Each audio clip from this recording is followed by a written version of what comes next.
Good morning. Welcome to CES. Welcome to NVIDIA Live. Setting the stage, we are live at the Fontainebleau Theater here in Las Vegas. In just about an hour, Jensen will take the stage to share NVIDIA's vision of where AI is headed. And this panel has the daunting task of warming up this really smart audience before the most legendary keynote speaker takes off. What we will do is first start with introductions, and then we will have a panel of industry experts to talk us through a wide range of topics within the AI ecosystem. So starting with myself, I'm Vivek Arya. I'm a semiconductor analyst at Bank of America Securities, and I'm joined by... I'm Sarah Guo. I'm the founder of AI native venture firm Conviction. And my name is Mark Lipatzis, a senior semiconductor analyst from Evercore ISI. Great. Thank you, Mark. So in this first session, we will talk about AI infrastructure, where we are coming from, where we are headed, and we are joined by Sridhar Ramaswamy, who is the CEO of Snowflake. Before I bring in Sridhar, let me just kind of walk you through a memory lane. AI is not the first large deployment in technology infrastructure. We have had the build-out of the internet, the rollout of fiber optic capacity throughout the globe. We have had the rise of cloud computing. We have had a big infrastructure cycle in 3G, in 4G, in 5G. Before I joined Merrill Lynch, I used to work in industry, and I have often lived through the boom and bust of some of those cycles. So that's why it's fun for us to contrast what we are seeing now versus what we have seen before. And it's always risky to say it's different this time, but it is different this time for the reason that in the last 3 years, almost $800+ billion has been spent on AI infrastructure. And if I look at our forecast, close to $600 billion will be spent on AI infrastructure in 2026, right? So that's a lot of funding. The question of where is this money going? What is the return on investment? This B word, the bubble word, comes up a lot. In fact, I was reading Bloomberg yesterday, and they mentioned that just in the month of November, there were 12,000 articles with the word bubble right in them. So in my view, we actually have a bubble in the media headlines that talk about where AI has been going. From my perspective, there are three things that make this infrastructural cycle different. Number one is the fact that there has been seamless adoption. Number two is high utilization. And number three is the amount of funding and the amount of very well-financed capital that is going into this infrastructure. So if we go through these three topics quickly, first of all, seamless adoption. The day ChatGPT was launched in November 22, every person with a PC or a mobile device, and that's close to 5 billion plus users, were able to access that service immediately, right? It was seamless. Unlike some of the prior cycles, the build out of the original internet, where yes, a lot of fiber optics was deployed, but the end users were not ready. And that is partly why that build out stopped in early stages. There was a lot of capacity deployed in the core, but the usage, right, only happened over a much longer period of time. So number one is seamless adoption. Number two is the fact that we are seeing very high utilization of this infrastructure, right? Back when I was working in industry, we would talk about the amount of fiber that was being deployed, and then there was a new interesting term that came up, dark fiber, right, which is kind of an oxymoron, because the reason you put fiber is because you want to light it up. So there was all this dark and underused fiber that was in the ground, but what you don't hear is dark compute, right? What you see is all the compute infrastructure that is being deployed is being utilized very effectively, right? Even 6-7-year-old GPUs are being fully utilized, other custom chips are being fully utilized. So that, I think, is another very, very important difference. And to us, if there is one metric that people should watch for, is the utilization of this infrastructure. I think that's far more meaningful metric to measure the success of this build-out. And then the third and final aspect is that, unlike the prior cycles, there were a lot of companies that were, let's say, not as well funded. Right? This time, the funding is being done by companies who are generating exceptional amount of free cash flow. If you look at the amount of capex that has gone into the ground, that's only 2/3 of the cash flow of operations from these companies. We think their free cash flow continues to stay positive, but that's another thing to watch out for as another leading indicator to see the success of this cycle. So we think this is the creation of brand new infrastructure. So that's the state of the union, but let's talk about where we are going. And for that, I'm really delighted to bring in Sridhar Ramaswamy from CEO of Snowflake. So maybe Sridhar, let's talk to us about the collaboration you have with NVIDIA. How did that come about? What are you doing? And what are the emerging use cases that you see in the enterprise? Thank you, Vivek. I live entirely in the software space, so I'm a natural complement to some of the folks that we have on the panel here. And back to your point about high utilization, I think what's very unique about this moment is the many different places where AI is creating value. Even with the old chips, for example, we built a search engine, this was 3-4 years ago, entirely on A10s, which were already not even the top leading models in the world. And so we see a lot of our customers run very large data processing jobs, for example, on smart models running on previous generations of infrastructure. They get utilized. On the other hand, at the very top, foundation models that are leading ones are doing exceptionally well because of their applicability in areas like coding agents, where they are unleashing an enormous amount of productivity. And now you're talking about people that are making easy $200,000-$300,000 every year. And so they're not going to hesitate about spending on a SaaS service that's going to make them more efficient. I think that's why AI is pretty unique in terms of how much value that it's creating. We have launched a bunch of data agents on top of Snowflake. In fact, I have one running right on my, I access it on my phone. And anytime I want information about a customer, I just turn to it, go, how are we doing with this particular customer? Do we have a relationship? Is it up? Is it down? That kind of access is something that every CEO wants to get to the latest information about how their company is doing. And I think these are the many reasons why you're seeing such excitement in this space. Our relationship with NVIDIA goes back many years. Jensen has actually been an honored guest in 2, I think, of our last 3 Snowflake summits. We collaborated with them very deeply. Obviously, all of our AI products, including Snowflake Intelligence, run on top of NVIDIA chips. We used to train pretty large foundation models once upon a time. We don't quite do that anymore. Those were done on NVIDIA chips as well. We also collaborate with them in the nitty-gritty detail. What are the right embedding models that are going to make search products work much more effectively? And I think the big prize that we are both after is in the future when GPUs can be applied not just to specialized inference on top of foundation models, but also to things like data computation, which is what we specialize in. So I think we're very much in the early innings of how are GPUs, how is accelerated computing going to impact a lot of things that Snowflake does. Right. No, I think I'm glad you brought those points up. And I think that kind of ties to the intro that what we are seeing is kind of very strong, seamless adoption. And this is being used in kind of mission critical infrastructure. This is not, build it and they will come. But when, I'm sure there are certain obstacles, right? That there are certain enterprises who are still kind of resistant to the adoption of AI. Mm-hmm. What do you hear from them, Sridhar, and what do you think it will take to get them over the hump of adopting this new tool? Look, practical problems are always going to be there. Anytime you have a new computing paradigm, data is going to be sent over to a new class of chips. All reasonable customers, your employer included, have a lot of questions about, hey, what's happening with this data? Right. Who owns this data? For example, at Snowflake, the simplest answer that I give every customer is your data is your data. We process it on your behalf. We do nothing else with it. There are questions like that. Part of what people are very finicky with data is data sovereignty. They don't like it when data moves from one location to the other. In a consumer service, ChatGPT can get away with not really telling you where your request is going to be handled. Right. It can be in the US, it can be in Europe, it can be in Japan. It doesn't matter to you as a consumer, but as an enterprise, that's not the viewpoint that you take. You care a lot about where's the data resident, how does sovereignty come in.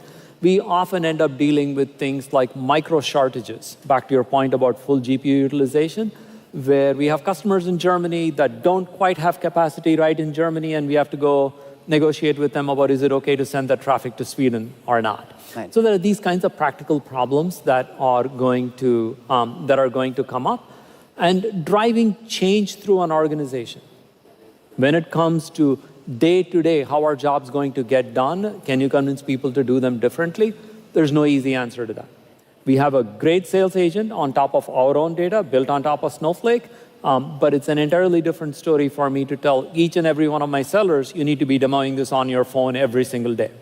That's a new muscle. They have to learn it. And as leaders, we have to come up with a whole set of techniques for how do we drive usage in a positive way within every organization. That kind of social change is just hard. It takes time. Right. In this transition, we have the inbuilt distribution of everybody having a smartphone, a laptop. And so you have this massive prosumer adoption that's really happened. And I think that the enterprise businesses who know how to do change management with these large organizations are really going to benefit this next year from consumers and prosumers having experienced the power of AI for themselves. And so I think Snowflake and NVIDIA and companies that have those relationships with customers are really well suited for that for this next year. That's right. And we very much think about things like agentic technologies as natural extensions of what we did as a data platform. Why do people bring data to Snowflake? It's because it's easier to manage, easier to get it AI ready, easier to get value from it. And an agentic platform fits right on top of that. I basically tell our CIO or CEO that we deal with, we can put that information in your fingertips. It's an easy sell. Right. Got it. The one other thing I find very fascinating about this rollout is how it's suddenly becoming more global in nature also, right? It's like you follow where power is being deployed. That's where AI is being deployed. And we are seeing infrastructure come up in the Middle East. We are seeing infrastructure come up in Asia. How is that changing, Sridhar, your kind of go-to-market? If there is more and more computing that is available right across the globe, how does that change your strategy? So Snowflake runs on top of the hyperscalers. And we have benefited from effectively infinite compute capacity when it came to regular computing. That's what has defined Snowflake's success, because we often rent CPUs on demand. We don't have to make pre-commitments. And so that model actually has carried over on the GPU side. I don't worry, for example, as much about bubbles, because we are not making large commitments. We are not buying hardware. We are not setting up data centers. Neither are our customers. You don't need to make pre-commits in order to use AI and Snowflake, in order to use Snowflake intelligence. It's actually very, very beneficial for there to be large deployments everywhere, because as I said, data sovereignty is very much an issue. In the geopolitical environment that we live in, a customer in Germany wants no part of that data going over to some other continent, let alone or anything else. So I think from that perspective, this build-out is very, very helpful, that it is more and more decentralized, and demand for that is going to keep going up. And how do you see this evolution between open and closed models taking shape? Does that influence, Sridhar, what you do at Snowflake? It does only in an incidental way, at least right now. And the reason for that is the frontier models, the 4 odd companies that make these amazing models, are so much better than everyone else when it comes to key applications like agent tool calling, like coding agents. And so there is very much a demand for that. On the other hand, as things mature, people want to run them at massive scale, which is where open models become more and more important. The one thing that we all need to remember now as a country, as a hemisphere, is that open models end up influencing developer mindsets enormously. At the end of the day, it's only the few thousand engineers that work at OpenAI that have access to the latest and greatest that OpenAI has, and it's a small environment. What we have seen repeatedly is the power of open platforms to literally attract thousands, millions of developers to work on them, and that can be a positive cycle as well. Even in areas like data center development, which you would not think of as being very amenable to open technologies, Meta, Facebook, the company, did pretty well in open sourcing some of their plans because they wanted an environment in which more and more people adopted that. So I think open source has a huge influence on just developer mindset. This is the reason why closed companies like OpenAI, they actually release open models because they want to be part of that developer ecosystem. Right. No, I think that's a very good point, right, in terms of expanding adoption. And that's one thing that I also find fascinating about this industry is that in some ways, the growth and the disruption is being led by startups, if you will, right? OpenAI or Anthropic or That's right. XAI, right? And they're challenging, right, these really large incumbents, which I would imagine is healthy in That's some a ways. good thing right? for society. All these large public hyperscalers, they were startups, themselves, right? They challenged the status quo, when they were coming up. So I'm sure it's not an easy fight, right? Many important decisions have to be made, but it's very interesting to look at it, right, from the outside. Maybe Sridhar, one last question from my side. Talk to us about where you are seeing adoption by way of end markets. Yeah, which end markets are more open to adopting AI? Which end markets are kind of, which verticals are kind of lagging behind in their adoption? It's a fascinating topic because it's very, very broad-based. Absolutely, folks in the financial sector, especially people like asset managers, they tend to lean into technology because they have less regulatory scrutiny, say, compared to a big bank, which just has a lot more to answer to. So the financial sector always leads the way in terms of adopting AI technologies. I would say the sleeper hit in this world has actually been healthcare. You don't think of doctors as rushing over to use the latest tools, but a lot of what they do is tedious work. Taking down notes after every single visit, making sure that they are accurate. And all of us have jokes about, doctors and their inscrutable handwriting. And I think areas like that are also seeing a fair amount of adoption. Is really broad-based this time in terms of the value that people are seeing from AI.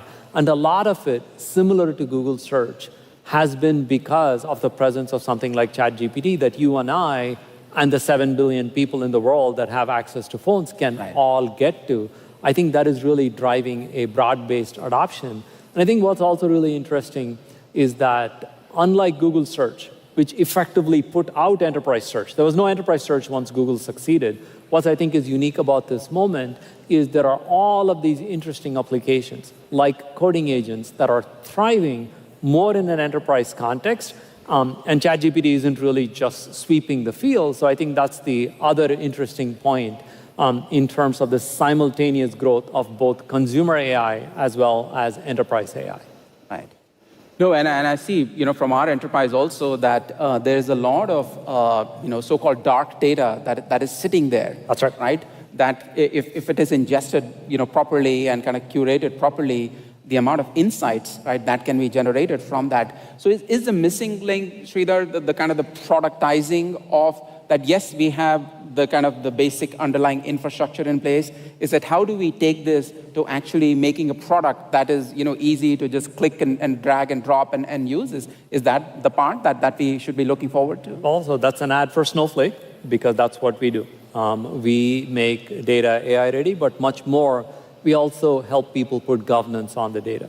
At the end of the day, again, for a company like Bank of America, unauthorized access to data is a very serious problem. Regulators take a very dim view of stuff like that. But part of what companies like Snowflake do is they bring along a governance framework. They bring along long expertise in making sure that the right data is accessed by the right person at the right time. But back to you, I've met lots of customers who will basically tell me stuff like, yeah, we have 20 years worth of contracts sitting in some SharePoint repository. And I generally email some person and say, hey, how about that contract from 8 years ago? They'll come back to me after a week. That's the value that's in front of a bunch of companies to create. And that's what's exciting about this moment. Nice. Sridhar, thank you so much for speaking with us. It's a great segue into talking about the foundation and the data infrastructure to now the generation of agents and AI applications further up the stack. Well, thank you, folks, for having me. Thank you, Sridhar. I appreciate your insights. Mark, what's your takeaway here? Well, I think for me, what's fascinating is the expression that you used, early innings, right? And, I think about other technology transitions. You think about the iPhone started off with 6 apps.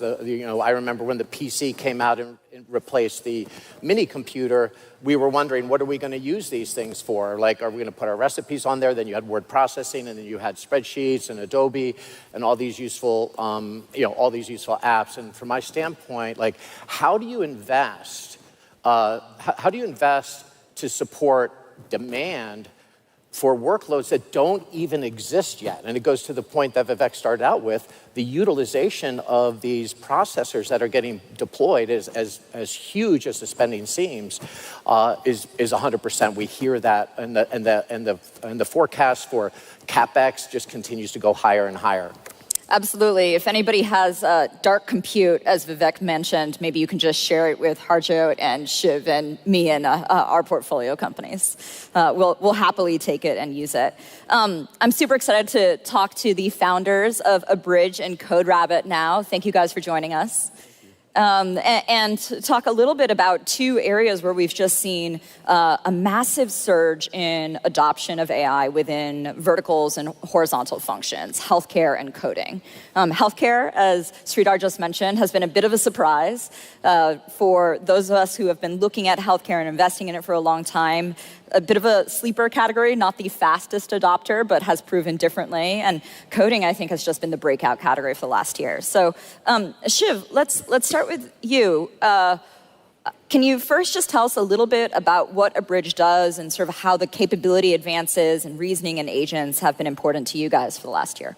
Yeah, absolutely. So we're an AI company in healthcare, and we're focused on automating as much as we possibly can in such a way that we can unburden clinicians from clerical work so that they can focus on the patients in front of them. And just to sort of unpack that problem and that opportunity just a little bit more, there was an article published in a journal a couple years ago, the Journal of General Internal Medicine, that suggested that doctors need 30 hours a day to get all of their work done. And so that's how much opportunity there is for AI to actually seize this moment and for these agentic systems to actually help them focus less on clerical work and a lot more on the person in front of them. The split right now is 80-20, 80% clerical work and 20% face-to-face actual clinical reasoning and thinking and creative work. We think AI can flip the script. I think all of us have had the experience with an amazing doctor who's spending 80% of his or her time typing in notes when I need them to reason about my case or my kid's case or whatever it is. And when you think about the capability advances this past year, what are the things you're most excited about that Abridge is working on? Yeah, I think that the general playbook that we've gained a lot of conviction on is that we have to do everything we can to fit ourselves into workflows. It's not the other way around. It's not the workflows fitting into these new sort of AI systems. We have to design systems that fit into a pretty complex workflow when you think about enterprise healthcare. So it's not just checking off the boxes in terms of privacy and security. It's also thinking about latency. It's also thinking about all the artifacts that we have to create from medical encounters. And so the playbook that we're getting a lot of success from involves distillation, and it involves fine-tuning, it involves post-training. We're at scale now. We'll probably touch 80 to 100 million lives over this next year.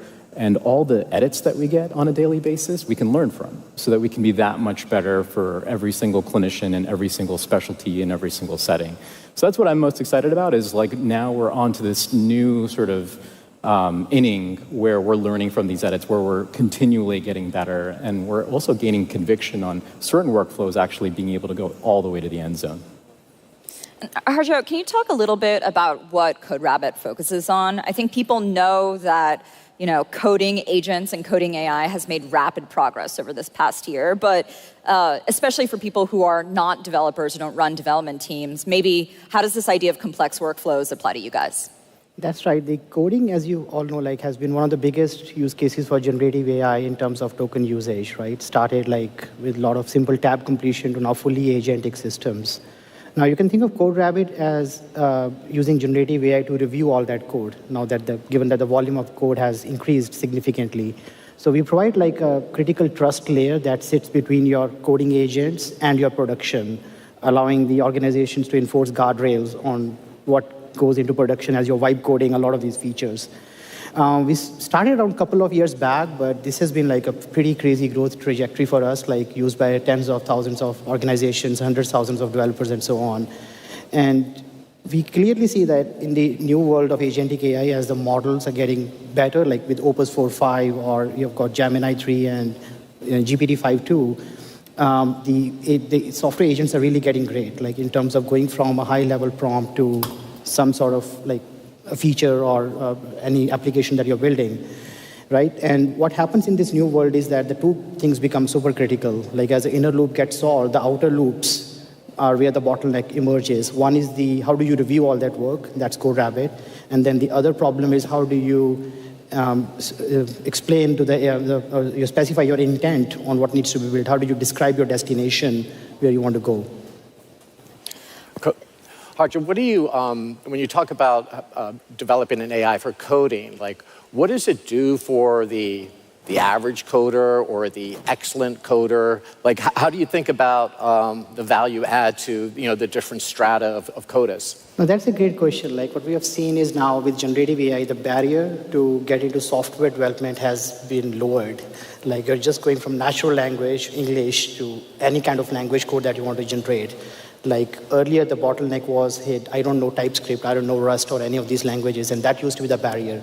Now that's been significantly lowered. At the same time, generative AI doesn't make a 10x developer become 100x.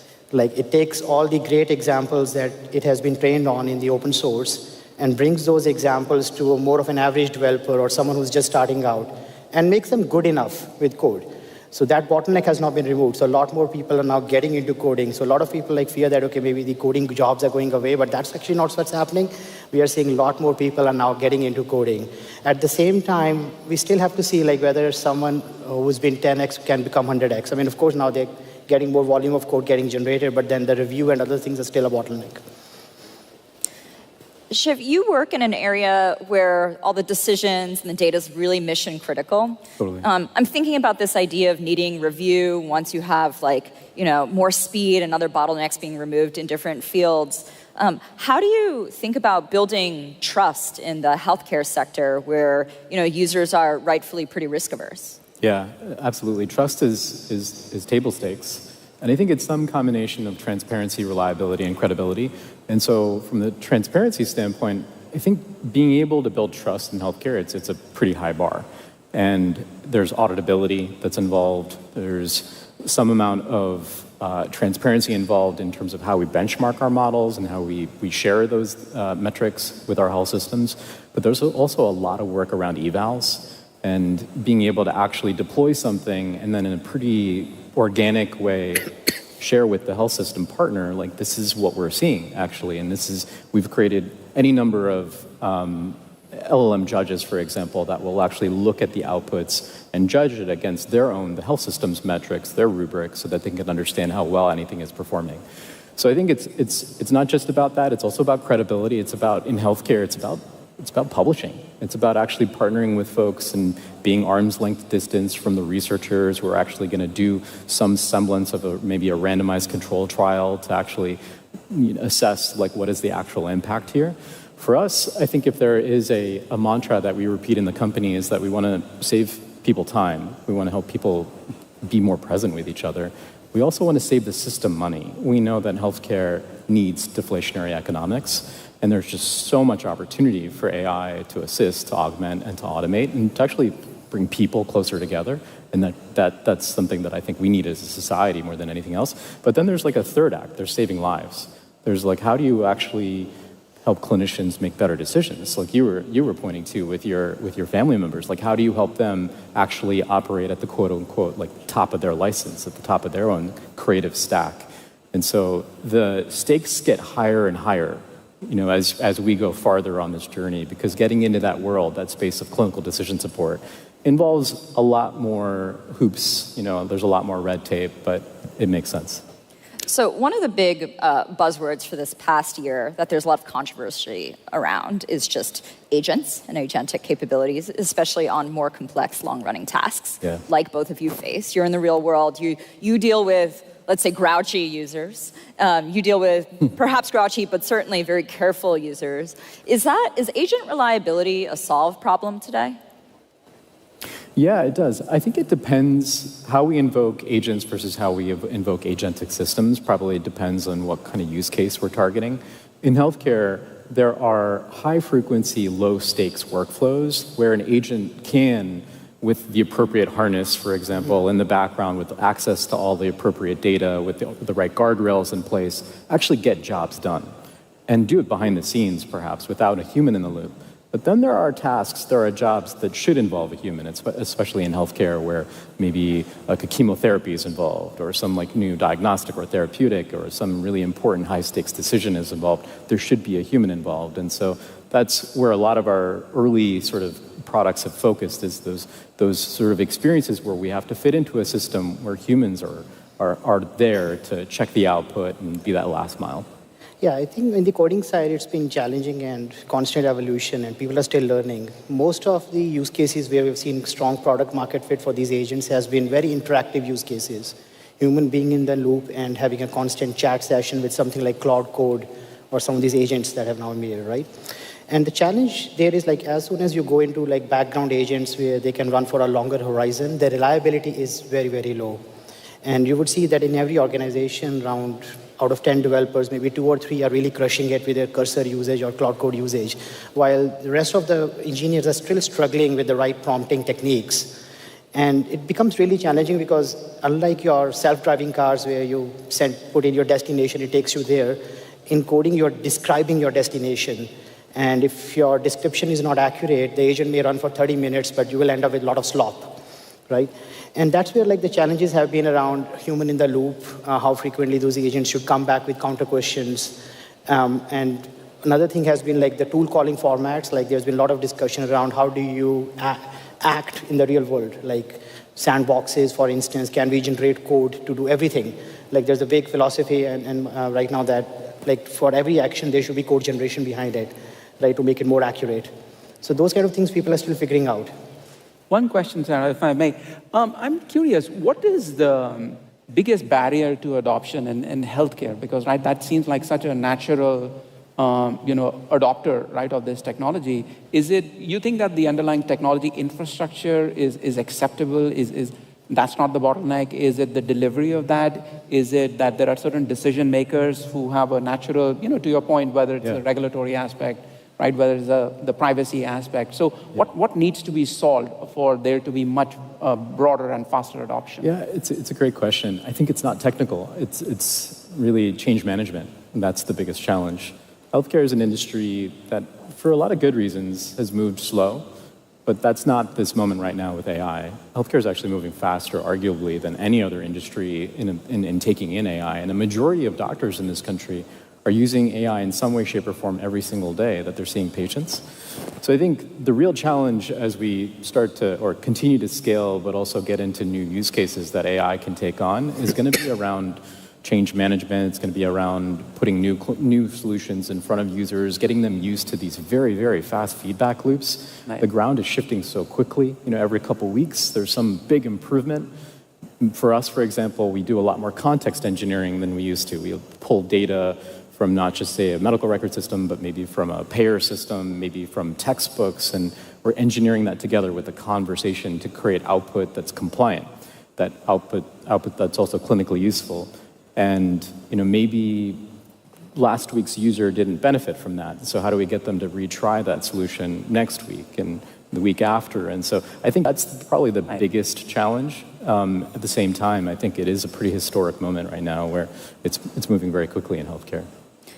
One question I'd have for you guys running these scaling AI companies is a change in the environment that's happened over this past year that a lot of folks in our portfolio are taking advantage of is increasing availability of competitive open source models. What is that, how does that factor into your product roadmap or, how you guys think about cost and model vendors? Yeah, the costs are a big concern, especially in the coding space. You have seen the pricing models were broken very publicly for companies like Cursor and all. Like do you do per seat pricing or do you do usage pricing with tokens and so on? And really good agent harnesses actually use ensemble of models these days, where I would say 12 months back, the open source models were pretty early, but now we are seeing increasing use of open source models in some parts of the harness. Because the question really now for a company like us is where does it make sense to pay a premium for something like Opus 4.5? What are those workloads?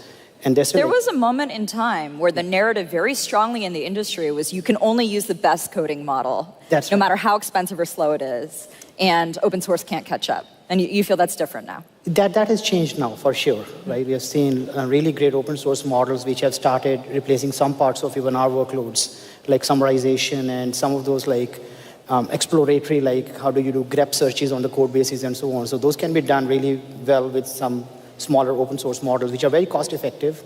And then you have all the flexibility that you could also fine tune to the way of your liking, right?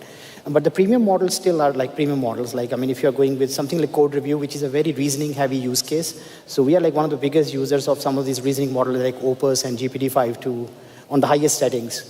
Yeah, but the open source is catching up for sure.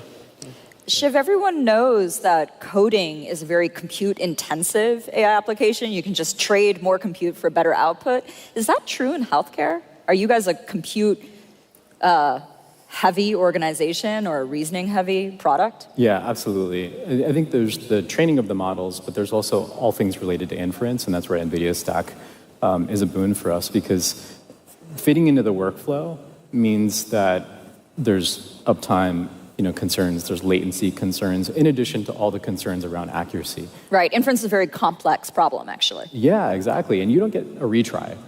With patient care especially, the stakes are high enough that we have to help our health systems understand that we're always going to be delivering the most premium solution. Now, underneath the covers, that might look, and increasingly looks like a very bespoke stack. So it looks like our own models that have been fine-tuned for very specific tasks, because that's affording us the latency and the uptime and the level of control that actually lends itself to the kind of personalization, for example, that we're increasingly pushing ourselves into. Right. And the other thinking in our company has been it's a habit change that we are trying to bring up. Even if we are going negative gross margins for a while, it's a new habits that are forming. So we want to use the best models possible as much as possible. I will ask you 2 rapid-fire questions if we have a minute for it, and I'll put you guys on the spot. One is, does the open source thing work? Is it sustainable? Because I think another part of the core narrative over the last year or two has been, in the scaling era, it's so expensive to invest in training proprietary models, open models, that it's only supported by a very few companies. Do you believe that? Is it important for your roadmaps? It's changing, I would say, especially in the coding space, because everyone has access to the same data. The proprietary models were moving much faster than whatever you were fine-tuning had a very short shelf life.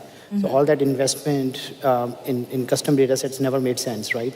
But now we are going into a world where the open source has caught up and some of this training starts making sense, especially on the agent trajectory, where you clearly want to guide the agent in one direction or the other on the long horizon tasks. And some of the latency tasks as well. We are now starting to use some of these faster grep models, which search code bases, which are fine-tuned towards that. So yeah, it's interesting on that front. And Shiv, you guys train?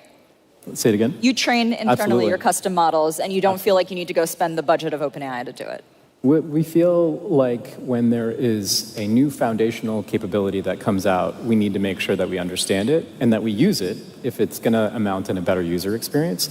But the stack and the product is so complicated that it ends up being that, I'd say these days, well over half of what we're shipping, at least today, is an in-house sort of product. And so I think the ground is always shifting, and we have to be agile, we have to be dynamic, because the last thing we want to do is ever fall prey to sort of some sunk cost fallacy or be on our heels when something crazy, new, exciting comes out. But at least at this moment in time, and I think at that application layer in vertical industries like healthcare, having more control makes a big difference. So LLMs have not commoditized then? I think for vertical tasks, no. I think that there's so much work that you have to do on top of them in order to actually create that differentiation that helps you win. I have to ask you a question I ask of any successful entrepreneur, which is a very self-interested question, but you're innovative guys. There are, a first cohort of AI native application companies that are working. What do you think is about to begin working? Because I'd say of the current cohort, it's actually not that predictable that the things that began working would work as well as they have, right? You have Harvey, Sierra, HeyGen, Bridge, CodeRabbit, Cognition, it's a whole bunch of different areas, some of which have very difficult users, some of which are more conservative industries, some of which have not been great technology adopters. What do you think is an app area that's going to begin working, or a particular workflow in 26? Yeah, very clearly, at least from our vantage point, coding is the kind of the gateway to a lot of these use cases. I think that has to be solved first by everyone, and no wonder we are seeing even the model labs themselves investing heavily into coding use cases. You've seen Claude Code and Codex and so on, right? And as you get better with reasoning and the coding, I think a lot more other use cases also open up. As I said earlier, the code generation is kind of a way to do all kinds of actions and actuation, right? And in terms of startups, the opportunities I would say is in the second order effects. Mm-hmm. Like the larger companies like NVIDIA, they're the first order effects. They're bringing up around this change, around coding, taking off on the code generation. But for startup entrepreneurs, my advice is usually look at these opportunities on the second orders. What will happen if this happens? And for example, code reviews become a bottleneck. We saw that coming 2 years back. My first startup was also like that, if you remember, Sarah, 10 years back. Absolutely. We saw observability will become a bottleneck when your microservices take off. So that's usually how I see the opportunities. Shiv, what about you? I think at a higher level of abstraction, this first cohort of companies, I think in some ways has broken the dam.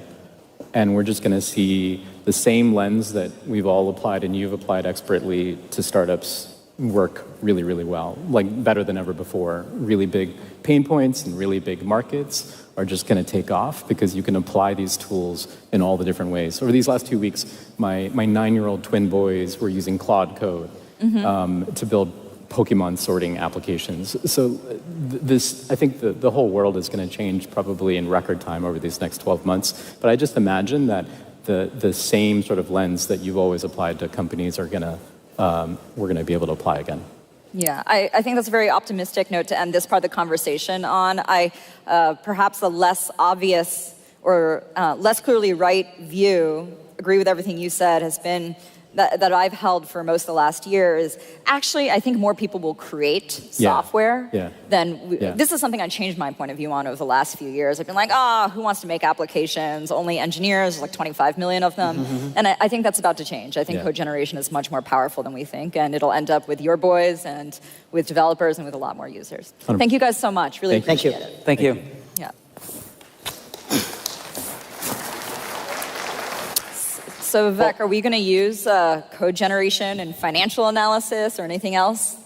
Well, as long as we are the ones using it, and we are the ones that. No, I think we do have access to a number of AI tools, or we are starting to get that access. But I think they're always telling us that make sure that you understand what is being put in, and make sure you understand what is coming out of it, right? So there is still a lot of kind of this co-pilot aspect of, right, that this is not giving you the answer, right? It is helping you generate that answer to some extent. But I do think, no, it is going to become more commonplace, more as a, driver of efficiency, right? There's a lot of mundane tasks that, Mark can allude to that we do. So I think from that perspective, it's going to help generate a lot more efficiencies. And I do think it's going to be a really great finisher to our conversation to talk about how reasoning goes from code, the vanguard, to other areas like physical AI.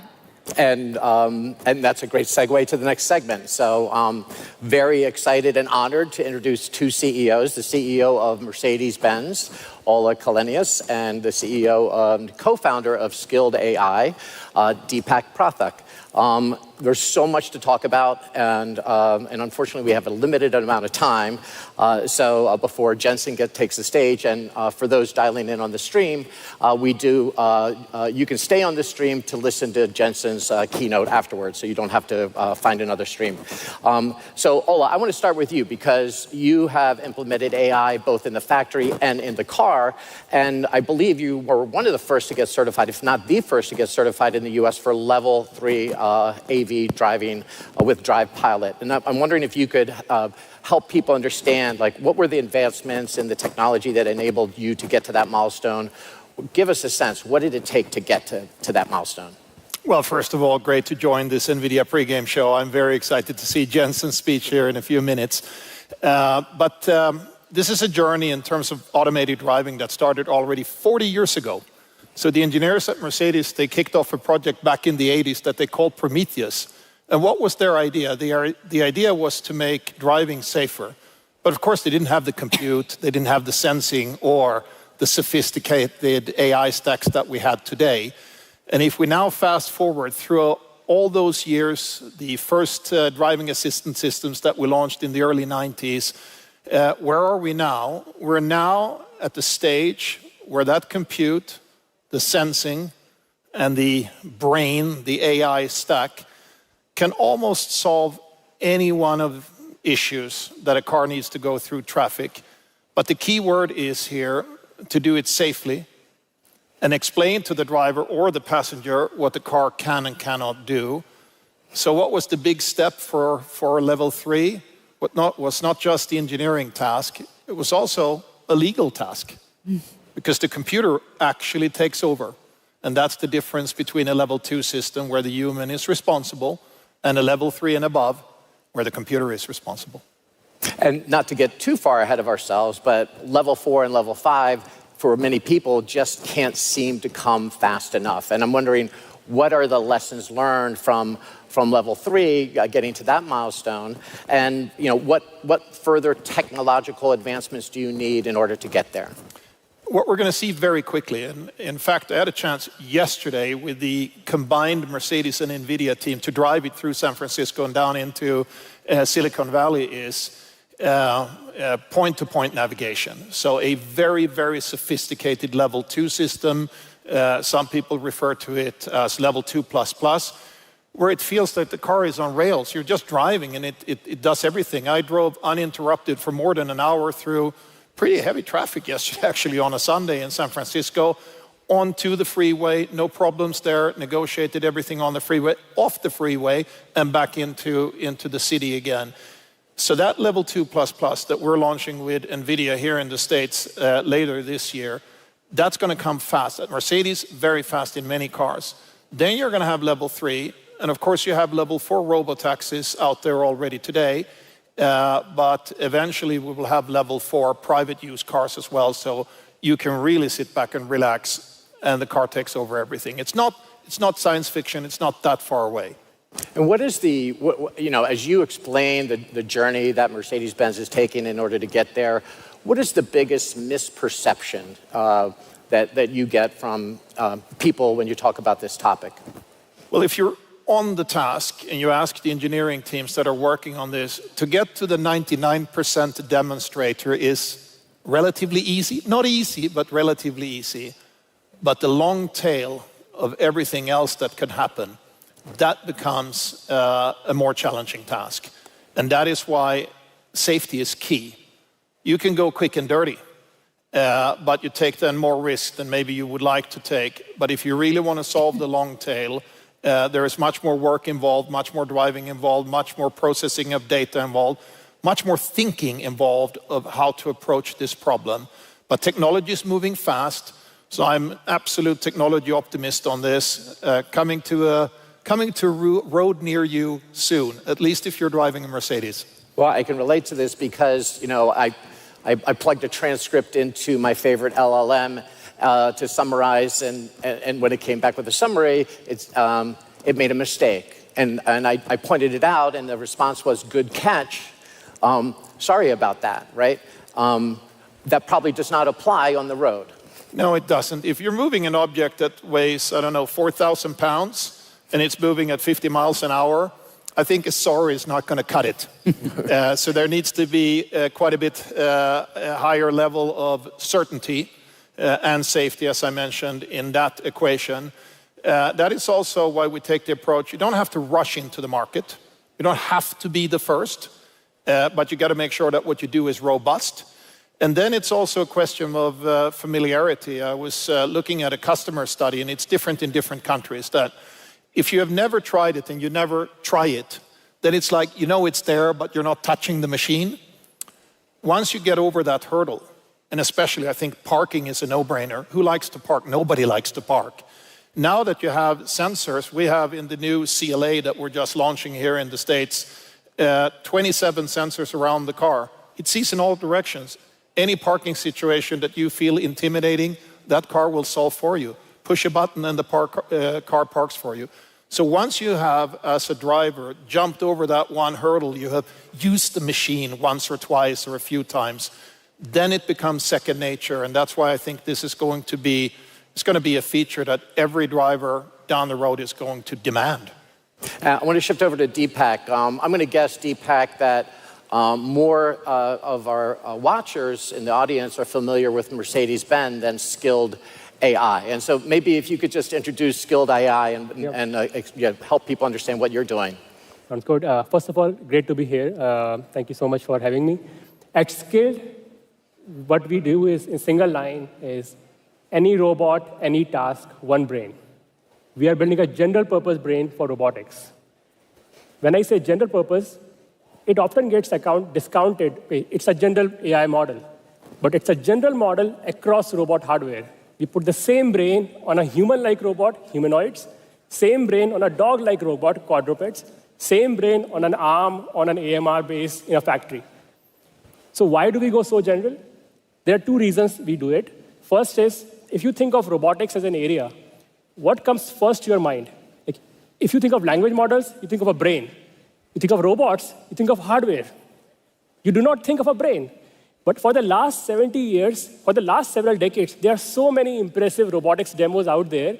Still, every year it feels like robot will take away my job, come to my home and do my stuff, but doesn't happen. And the reason for that is, what has been missing is a general brain. It is very difficult to work in scenarios where there is variability and randomness in the scene.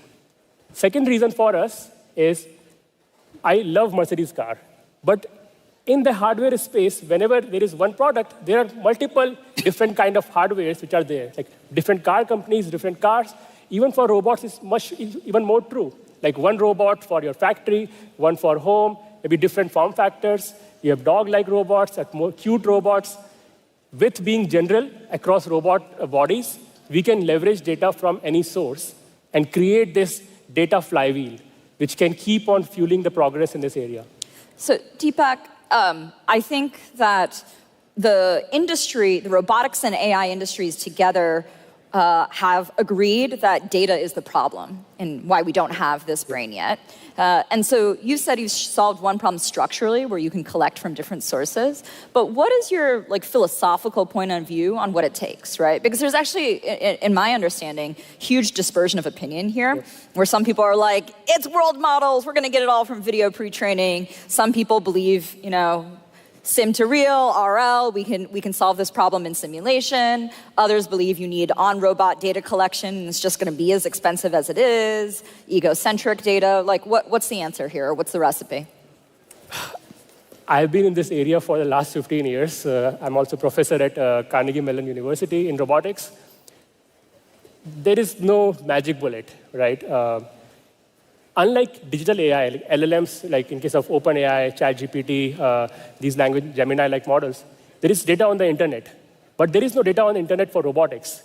So all this craze about generative AI, we cannot apply to robotics because we are missing the data on which we train these models. So what do we do? And so implicit in that is video like YouTube is not enough. No, it is enough, right? Okay. So what we do is we have to bootstrap the problem somehow. The golden data is, of course, the robot data, because that's the true data that you're getting. But you don't have the robots deployed, right? So you have to first somehow bootstrap the problem by some means. So what we do is we bootstrap from human videos, right, by watching humans do stuff, like egocentric videos, could be third-person videos from YouTube or Flickr. But watching alone by itself is not sufficient, because if it was sufficient, I could play like Federer. I've watched many of his games. I can play nowhere near it, right? You have to practice and try and fail. But failing millions of times is not possible in the real world. That's where simulation helps us over there. So real human videos and simulation, that's how we bootstrap. And then you create a base layer with that. Then you have to fine-tune that model for a variety of tasks. Let's say for some work in a Mercedes-Benz factory. Then we can collect teleop data in that setup and fine-tune it. So there is no one such answer, but you put them in a recipe to get around the fact that there is no robot data. But 10 years down the line, when there are lots of robots out there getting data, then this problem will hopefully go away at some point. Maybe one question for Ola, Mark, if I may. Please. In terms of the technology hurdles, Ola, is it the level of training and the model building where level 4 and 5 needs to work better at? Or is it what is in the car and the number of sensors and the trade-off between how many sensors you can have versus the cost and the compute requirements? Like, which is a bigger challenge? Or they are both challenging, and where do you think the industry is in kind of addressing those two challenges? You have to approach both in terms of the sensor set that you choose and the level of compute. And working with NVIDIA, of course, we know we have the best compute. It's also, cost is a factor, but I would say safety is even more important. So we think in terms of redundancies. Everybody knows that an airplane with autopilot and so on has some level of redundancies. And that's how we at Mercedes approach a car as well. You need to have some level of redundancies, especially as you go above into level 3, level 4. Work with redundancies, because what if one system fails? Is there another signal, hence another layer of sensing that is picking up something that creates awareness of the situation and can make sure that you don't make a wrong decision? And as you said, you cannot just go, oh, I'm sorry, I didn't see that object. So I think that's one aspect. But ultimately, to crack the nut, I think it is the data and the learning.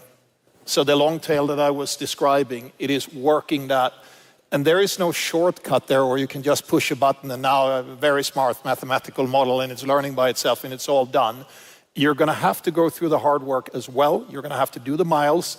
And if you have, as is our case, 40 different models, those sensors are also going to be in different places. So don't underestimate the additional application that you have for every car when you proliferate this technology.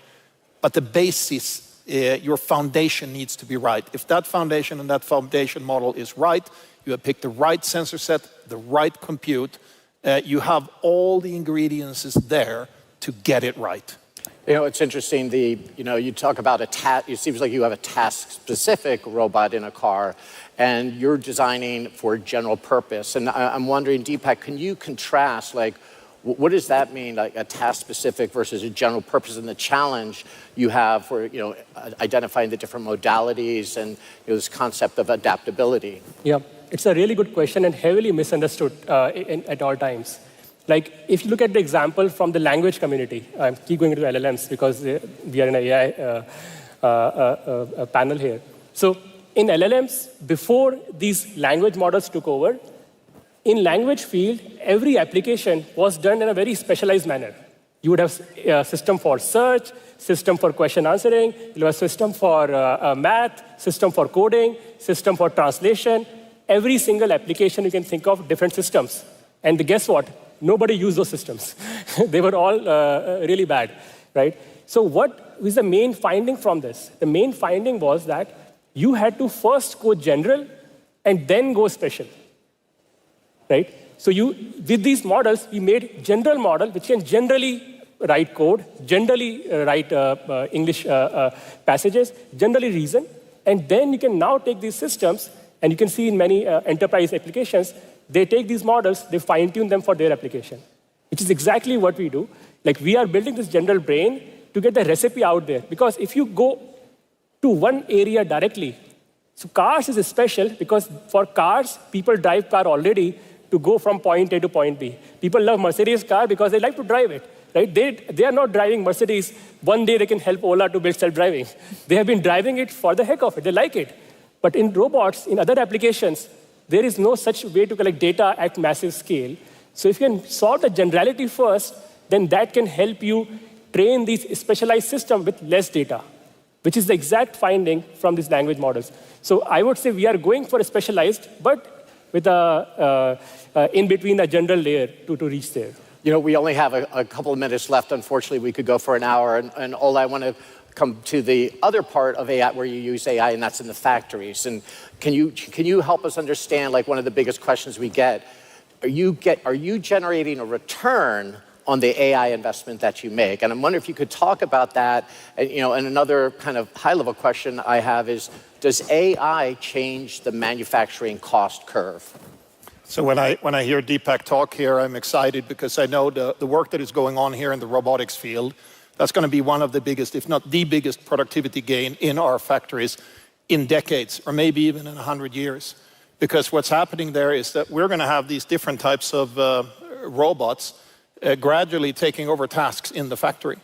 And the way you can imagine that, and we already have pilots going on right now, is you have a manufacturing worker doing certain tasks, and in a state-of-the-art automotive manufacturing facility, you have some very complex tasks. But believe it or not, you still also have very simple tasks in logistics where you're literally moving one part from one place to another. Why should we not be able to do that with robotics? It is happening, and I think that already in the next 3 to 5 years, it's like you're going to have your buddy, so you have a worker, but you have your robot buddy, but that robot buddy is a thinking machine. You can talk to that machine, you can give that machine instructions, that robotic person can help you in your task. So this is huge. First baby steps are happening now. So we're testing it on the ground in factories now. But I see this also 3 to 5 years, you walk into our factories, it's going to be a different place. So keep on pushing, Deepak. But it's more than that. Together with NVIDIA and the Omniverse tool, you of course build the factory in the virtual world before you even pour one bit of concrete. So you can have actually produced cars in the virtual world completely before you build the factory. Then you can debug it digitally using AI tools. So once you actually get into the hardware, it's almost like it's perfect. And that will make it also faster and less expensive to build manufacturing facilities. And then you have other AI things which are no-brainers, predictive maintenance and so on, things that will improve quality, improve yield and so on. That we have been doing for years. Then Omniverse, and the next level in the factory, in the manufacturing space, is going to be robotics. Just one line to add to this, we are short of time, is that in his example already, like in a factory, which task do I pick if I have to go vertical? Like there are hundreds of tasks in a factory, and if I pick any one task, there are maybe only 3 or 4 people doing it, max. But every task is a bit different from each other. That's another argument why robotics inherently is a general problem. Deepak, that will have to be the last word. Ola, Deepak, thank you so much. Very exciting developments. We're very excited to watch your progress going forward. And with that, I think we're going to have to wrap it up. For those dialing in on the stream, stay on this channel. Jensen will be out shortly. Thank you. Thank you so much.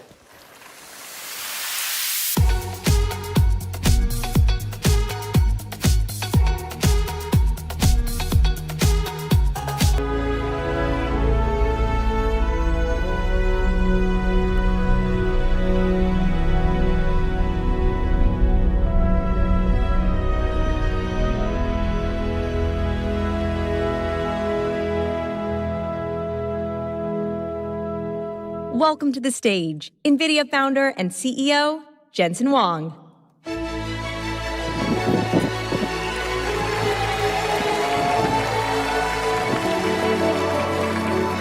Hello, Las Vegas! Happy New Year! Welcome to CES. Well, we have about 15 keynotes worth of material to pack in here. I'm so happy to see all of you. You got 3,000 people in this auditorium. There's 2,000 people in a courtyard watching us. There's another 1,000 people apparently in the 4th floor where there were supposed to be NVIDIA show floors, all watching this keynote. And of course, millions around the world are going to be watching this to kick off this new year. Well, every 10 to 15 years, the computer industry resets. A new platform shift happens. From mainframe to PC, PC to internet, internet to cloud, cloud to mobile. Each time, the world of applications target a new platform. That's why it's called a platform shift. You write new applications for a new computer. Except this time, there are two simultaneous platform shifts, in fact, happening at the same time. While we now move to AI, applications are now going to be built on top of AI. At first, people thought AIs are applications, and in fact, AIs are applications, but you're going to build applications on top of AIs. But in addition to that, how you run the software, how you develop the software fundamentally changed. The entire 5-layer stack of the computer industry is being reinvented. You no longer program the software, you train the software. You don't run it on CPUs, you run it on GPUs. And whereas applications were pre-recorded, pre-compiled, and run on your device, now applications understand the context and generate every single pixel, every single token, completely from scratch every single time. Computing has been fundamentally reshaped as a result of accelerated computing, as a result of artificial intelligence. Every single layer of that 5-layer cake is now being reinvented. Well, what that means is some $10 trillion or so of the last decade of computing is now being modernized to this new way of doing computing.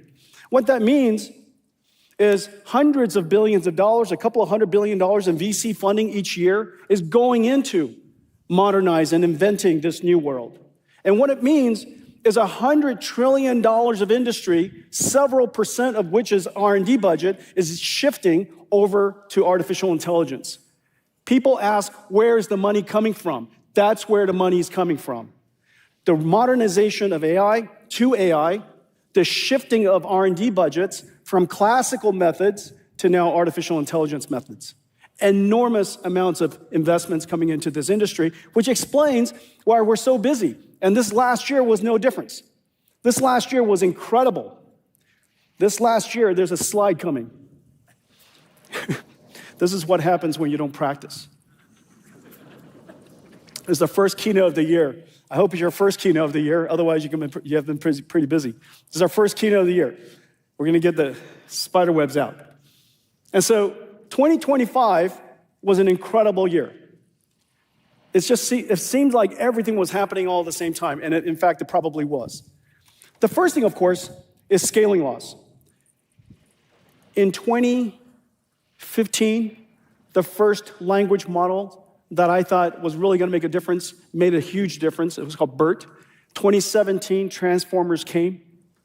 It wasn't until 5 years later, 2022, that ChatGPT moment happened, and it awakened the world to the possibilities of artificial intelligence. Something very important happened a year after that. The first O1 model from ChatGPT, the first reasoning model, completely revolutionary, invented this idea called test time scaling, which is a very commonsensical thing. Not only did we pre-train a model to learn, we post-train it with our reinforcement learning so that it could learn skills. And now we also have test time scaling, which is another way of saying thinking. You think in real time. Each one of these phases of artificial intelligence requires an enormous amount of compute. And the computing law continued to scale. Large language models continued to get better. Meanwhile, another breakthrough happened. And this breakthrough happened in 2024. Agentic systems started to emerge. In 2025, it started to proliferate just about everywhere. Agentic models that have the ability to reason, look up information, do research, use tools, plan futures, simulate outcomes, all of a sudden started to solve very, very important problems. One of my favorite agentic models is called Cursor, which revolutionized the way we do software programming at NVIDIA. Agentic systems are going to really take off from here.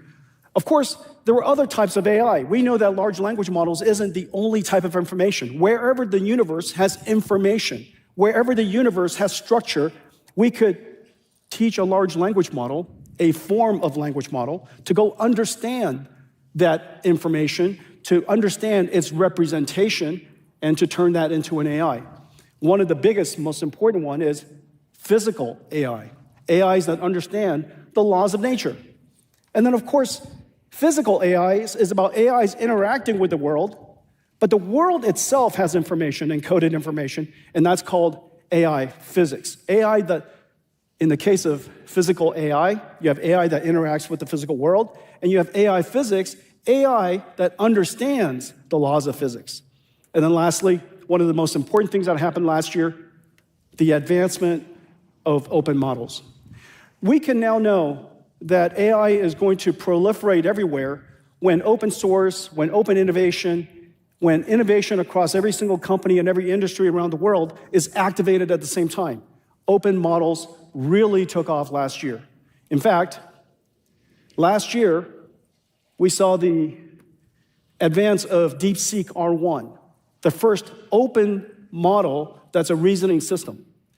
It caught the world by surprise, and it activated, literally, this entire movement. It's really, really exciting work. We're so happy with it. Now, we have open model systems all over the world of all different kinds, and we now know that open models have also reached the frontier. Still solidly is 6 months behind the frontier models, but every single 6 months, a new model is emerging, and these models are getting smarter and smarter.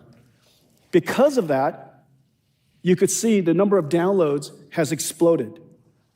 The number of downloads is growing so fast because startups want to participate in the AI revolution. Large companies want to, researchers want to, students want to, just about every single country wants to.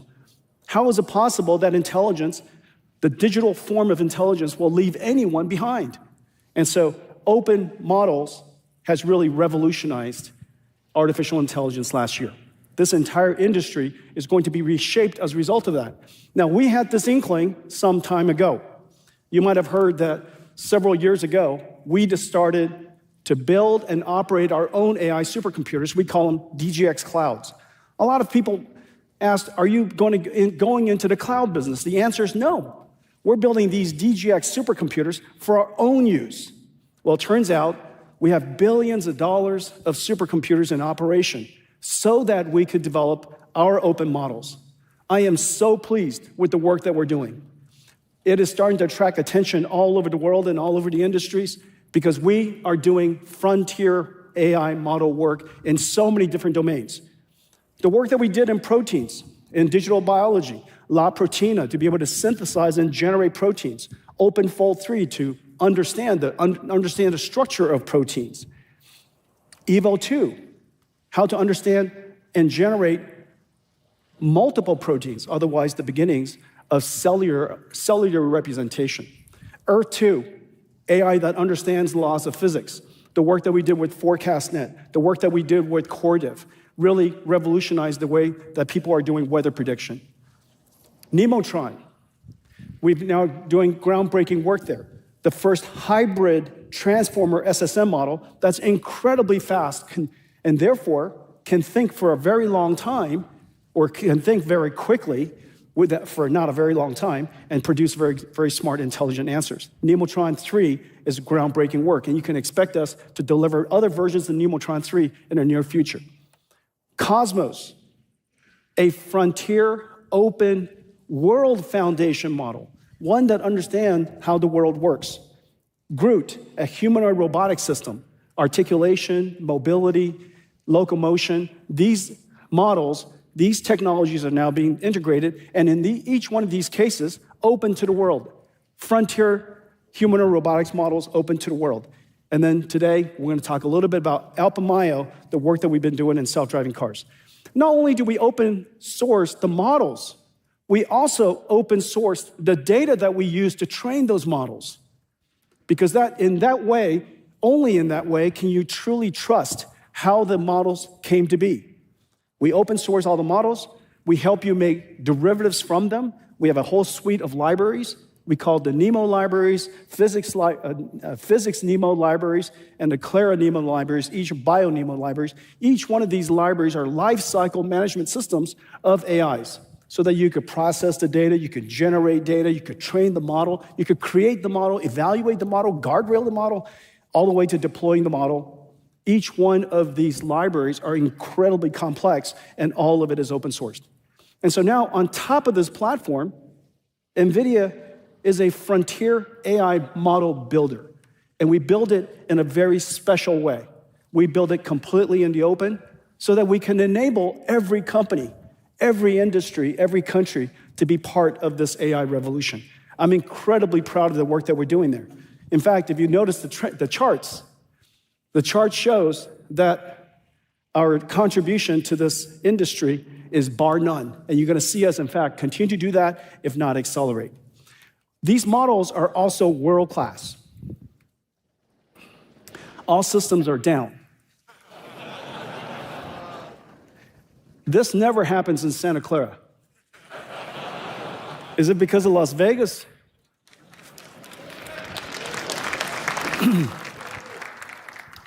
Somebody must have won a jackpot outside. All systems are down. Okay, I think my system's still down, but that's okay. I'll make it up as I go. And so not only are these models frontier capable, not only are they open, they're also top the leaderboards. This is an area where we're very proud. They top leaderboards in intelligence. We have important models that understand multimodality documents, otherwise known as PDFs. The most valuable content in the world are captured in PDFs. But it takes artificial intelligence to find out what's inside, interpret what's inside, and help you read it. And so our PDF retrievers, our PDF parsers are world-class. Our speech recognition models, absolutely world-class. Our retrieval models, basically search, semantic search, AI search, the database engine of the modern AI era, world-class. So we're on top of leaderboards constantly. This is an area we're very proud of. And all of that is in service of your ability to build AI agents. This is really a groundbreaking area of development. You know, at first, when ChatGPT came out, people said, you know, gosh, it produced really interesting results, but it hallucinated greatly. And the reason why it hallucinated, of course, it could memorize everything in the past, but it can't memorize everything in the future, in the current. And so it needs to be grounded in research. It has to do fundamental research before it answers a question. The ability to reason about, do I have to do research? Do I have to use tools? How do I break up a problem into steps? Each one of these steps, something that the AI model knows how to do, and together it is able to compose it into a sequence of steps to perform something it's never done before, never been trained to do. This is the wonderful capability of reasoning. We can encounter a circumstance we've never seen before and break it down into circumstances and knowledge or rules that we know how to do because we've experienced it in the past. And so the ability for AI models now to be able to reason, incredibly powerful. The reasoning capability of agents opened the doors to all of these different applications. We no longer have to train an AI model to know everything on day one, just as we don't have to know everything on day one, that we should be able to, in every circumstance, reason about how to solve that problem. Large language models has now made this fundamental leap, the ability to use reinforcement learning and chain of thought and search and planning and all these different techniques in reinforcement learning has made it possible for us to have this basic capability, and it's also now completely open sourced. But the thing that's really terrific is another breakthrough that happened. And the first time I saw it was with Arvind's Perplexity, the search company, the AI search company, really innovative company. And the first time I realized they were using multiple models at the same time, I thought it was completely genius. Of course we would do that. Of course an AI would also call upon all of the world's great AIs to solve the problem it wants to solve at any part of the reasoning chain. And this is the reason why AIs are really multimodal, meaning they understand speech and images and text and videos and 3D graphics and proteins. It's multimodal. It's also multi-model, meaning that it should be able to use any model that best fits the task. It is multi-cloud by definition, therefore, because these AI models are sitting in all these different places, and it also is hybrid cloud. Because if you're an enterprise company or you built a robot or whatever that device is, sometimes it's at the edge, sometimes a radio cell tower, maybe sometimes it's in an enterprise, or maybe it's a place where a hospital where you need to have the data in real time right next to you. Whatever those applications are, we know now this is what an AI application looks like in the future. Or another way to think about that, because future applications are built on AIs, this is the basic framework of future applications. This basic framework, this basic structure of agentic AIs that could do the things that I'm talking about, that is multi-model, has now turbocharged AI startups of all kinds. And now you can also, because of all of the open models and all the tools that we provided you, you could also customize your AIs to teach your AI skills that nobody else is teaching. Nobody else is causing their AI to become intelligent or smart in that way. You could do it for yourself. And that's the work that we do with Nemotron, Nemo, and all of the things that we do with open models is intended to do. You put a smart router in front of it, and that router is essentially a manager that decides which one of the tasks, based on the intention of the prompts that you give it, which one of the models is best fit for that application, for that solving that problem. Okay? So now, when you think about this architecture, what do you have? When you think about this architecture, all of a sudden you have an AI that's on the one hand, completely customizable by you. Something that you could teach to do your own very skills for your company. Something that's domain secret. Something where you have deep domain expertise. Maybe you've got all of the data that you need to train that AI model. On the other hand, your AI is always at the frontier, by definition. You're always at the frontier on the one hand, you're always customized on the other hand, and it should just run. And so we thought we would make the simplest of examples to make it available to you. This entire framework we call a blueprint. And we have blueprints that are integrated into enterprise SaaS platforms all over the world, and we're really pleased with the progress. But what we do is show you a short example of something that anybody can do.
Isn't that incredible? Now, the amazing thing is, that is utterly trivial now. That is utterly trivial now. And yet, just a couple of years ago, all of that would have been impossible. Absolutely unimaginable. Well, this basic framework, this basic way of building applications, using language models,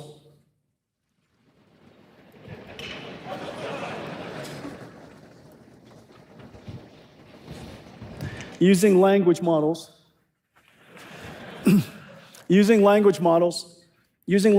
that are pre-trained and they're proprietary, they're frontier, combine it with customized language models into a agentic framework, a reasoning framework that allows you to access tools and files and maybe even connect to other agents. This is basically the architecture of AI applications or applications in the modern age. And the ability for us to create these applications are incredibly fast. And notice, if you give it this application information that it's never seen before, or in a structure that is not represented exactly as you thought, it can still reason through it and make its best effort to reason through the data, the information, to try to understand how to solve the problem. Artificial intelligence. Okay, so this basic framework is now being integrated, and everything that I just described, we have the benefit of working with some of the world's leading enterprise platform companies. Palantir, for example, their entire AI and data processing platform is being integrated and accelerated by NVIDIA today. ServiceNow, the world's leading customer service and employee service platform. Snowflake, the world's top data platform in the cloud. Incredible work that is being done there. CodeRabbit, we're using CodeRabbit all over NVIDIA. CrowdStrike, creating AIs to detect, to find AI threats. NetApp, their data platform now has NVIDIA's semantic AI on top of it and agentic systems on top of it for them to do customer service. But the important thing is this. Not only is this the way that you develop applications now, this is going to be the user interface of your platform. So whether it's Palantir or ServiceNow or Snowflake and many other companies that we're working with, the agentic system is the interface. It's no longer Excel with a bunch of squares that you enter information into. Maybe it's no longer just command line. All of that multimodality information is now possible, and the way you interact with your platform is much more, well, if you will, simple, like you're interacting with people. And so that's enterprise AI being revolutionized by agentic systems.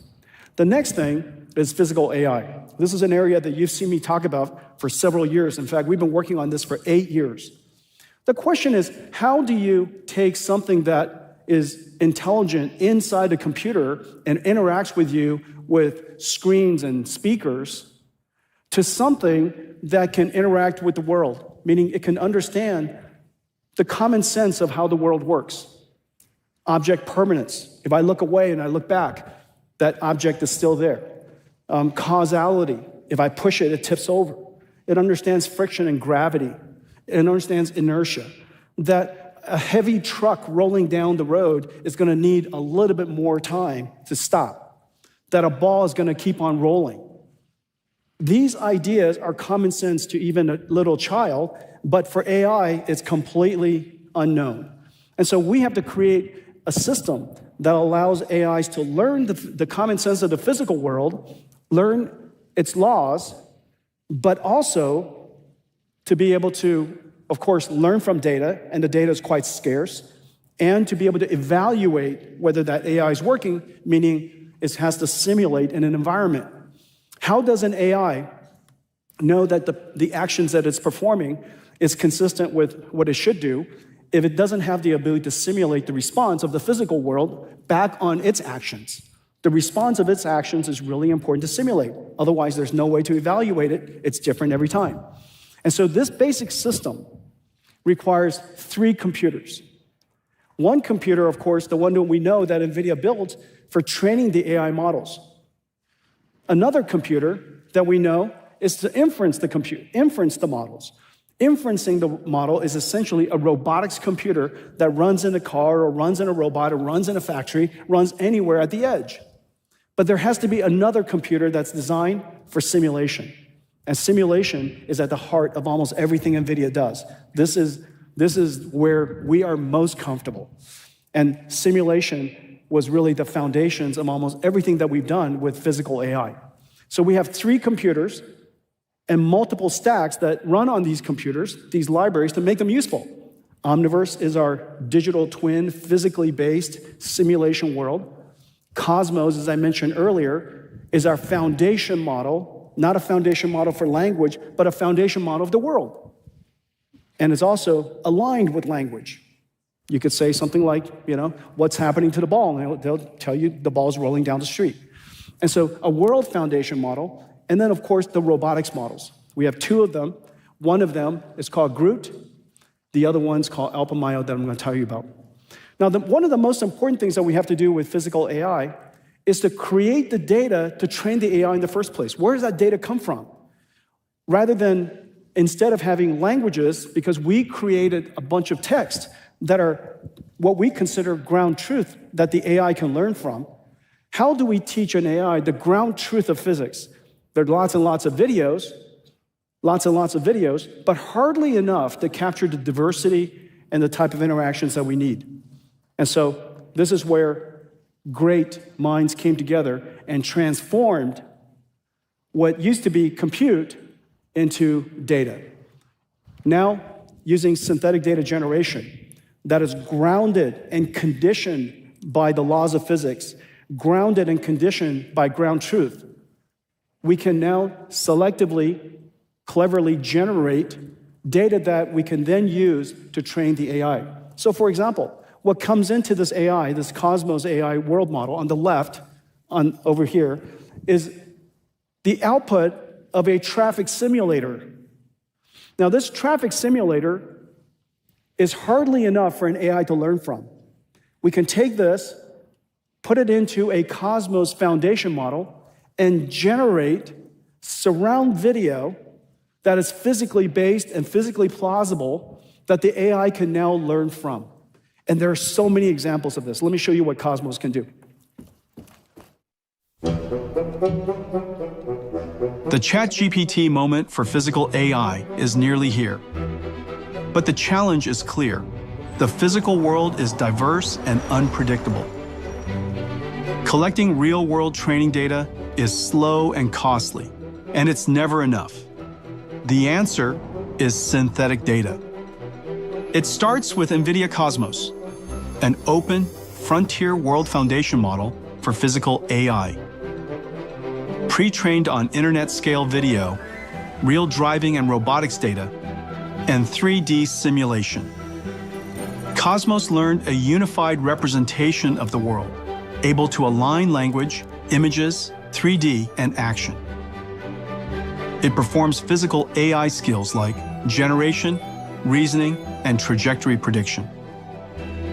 From a single image, Cosmos generates realistic video. From 3D scene descriptions, physically coherent motion. From driving telemetry and sensor logs, surround video. From planning simulators, multi-camera environments. Or from scenario prompts, it brings edge cases to life. Developers can run interactive closed-loop simulations in Cosmos. When actions are made, the world responds. Cosmos reasons. It analyzes edge scenarios, breaks them down into familiar physical interactions, and reasons about what could happen next. Cosmos turns compute into data, training AVs for the long tail, and robots how to adapt for every scenario.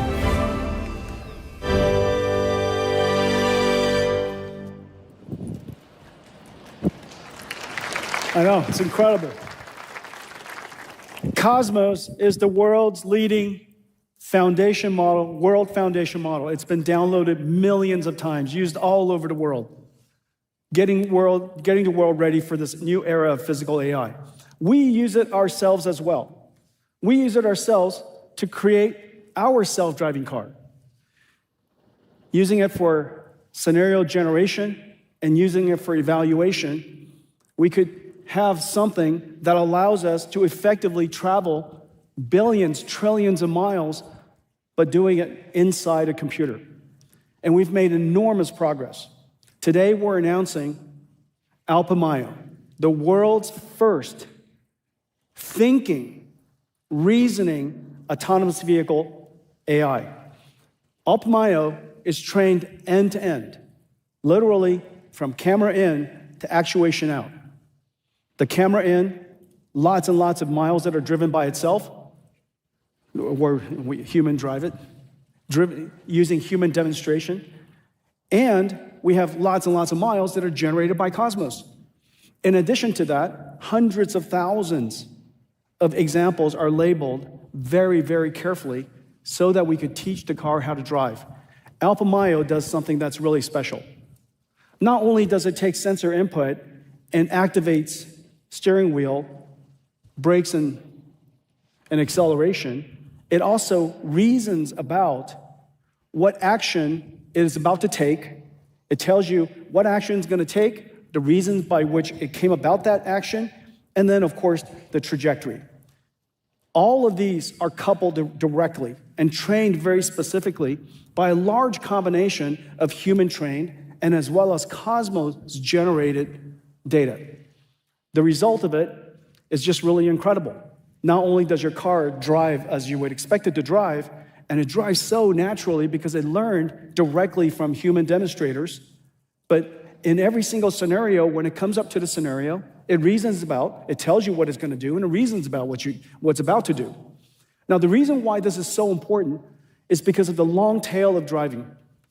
It's impossible for us to simply collect every single possible scenario for everything that could ever happen in every single country, in every single circumstance that's possibly ever going to happen for all of population. However, it is very likely that every scenario, if decomposed into a whole bunch of other smaller scenarios, are quite normal for you to understand.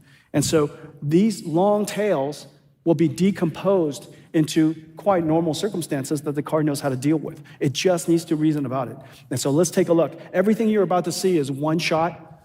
It's no hands. We started working on self-driving cars 8 years ago, and the reason for that is because we reasoned early on that deep learning and artificial intelligence was going to reinvent the entire computing stack. And if we were ever going to understand how to navigate ourselves and how to guide the industry towards this new future, we have to get good at building the entire stack. Well, as I mentioned earlier, AI is a 5-layer cake. The lowest layer is land, power, and shell. In the case of robotics, the lowest layer is the car. The next layer above it is chips. GPUs, networking chips, CPUs, all that kind of stuff. The next layer above that is the infrastructure. That infrastructure, in this particular case, as I mentioned with physical AI, is Omniverse and Cosmos. And then above that are the models. And in the case of the models above that I've just shown you, the model here is called Alpamayo. And Alpamayo today is open sourced. This incredible body of work, it took several thousand people. Our AV team is several thousand people, just to put in perspective. Our partner, Ola, I think Ola is here in the audience somewhere, Mercedes, agreed to partner with us 5 years ago to go make all of this possible. We imagine that someday 1 billion cars on the road will all be autonomous. You could either have it be a robo-taxi that you're orchestrating and renting from somebody, or you could own it and it's driving by itself. Or you could decide to drive for yourself. And so, but every single car will have autonomous vehicle capability. Every single car will be AI powered. And so the model layer in this case is Alpamayo, and the application above that is the Mercedes-Benz.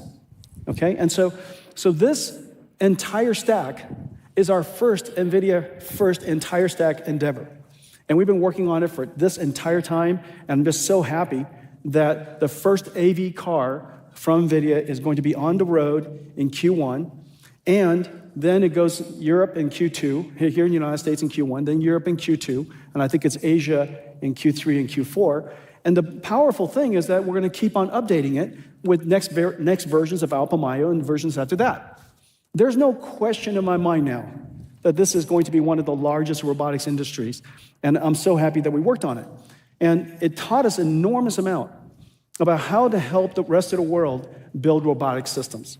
That deep understanding and knowing how to build it ourselves, building the entire infrastructure ourselves, and knowing what kind of chips a robotic system would need. In this particular case, dual Orins, the next generation dual Thors. These processors are designed for robotic systems and was designed for the highest level of safety capability. This car just got rated. It just went to production. The Mercedes-Benz CLA was just rated by NCAP, the world's safest car.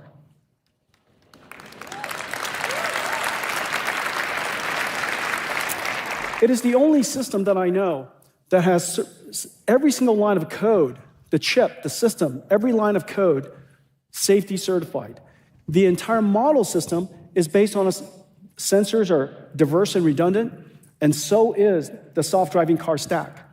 The Alpamayo stack is trained end-to-end and has incredible skills. However, nobody knows until you drive it forever that it's going to be perfectly safe. And so the way we guardrail that is with another software stack, an entire AV stack underneath. That entire AV stack is built to be fully traceable, and it's taken us some 5 years to build that, some 6, 7 years actually, to build that second stack.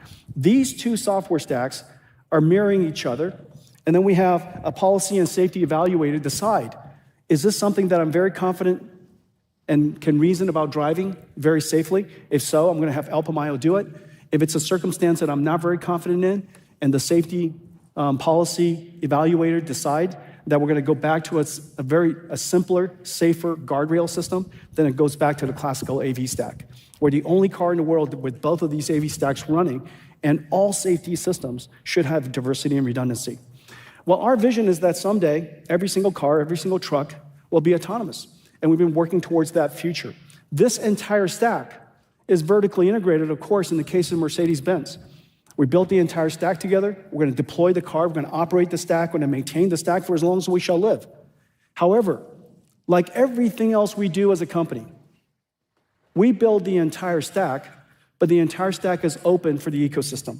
And the ecosystem working with us to build L4 and robo-taxis is expanding, and it's going everywhere. I fully expect this to be, well, this is already a giant business for us. It's a giant business for us because they use it for training data, processing data, and training their models. They use it for synthetic data generation in some cases. In some companies, they pretty much just build the computers, the chips that are inside the car. And some companies work with us full stack. Some companies work with us some partial part of that. Okay, so it doesn't matter how much you decide to use. You know, my only request is use a little bit of NVIDIA wherever you can, and you know. But the entire thing is open. Now, this is going to be the first large-scale, mainstream physical AI market. And this is now, I think we can all agree, fully here. And this inflection point of going from not autonomous vehicles to autonomous vehicles is probably happening right about this time. In the next 10 years, I'm fairly certain a very, very large percentage of the world's cars will be autonomous or highly autonomous. But this basic technique that I just described in using the 3 computers, using synthetic data generation and simulation, applies to every form of robotic systems. It could be a robot that is just an articulator, a manipulator. Maybe it's a mobile robot. Maybe it's a fully humanoid robot. And so the next journey, the next era for robotic systems is going to be, robots. And these robots are going to come in all kinds of different sizes. And I invited some friends. Did they come?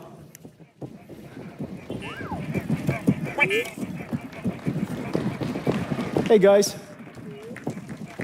Hurry up. I got a lot of stuff to cover.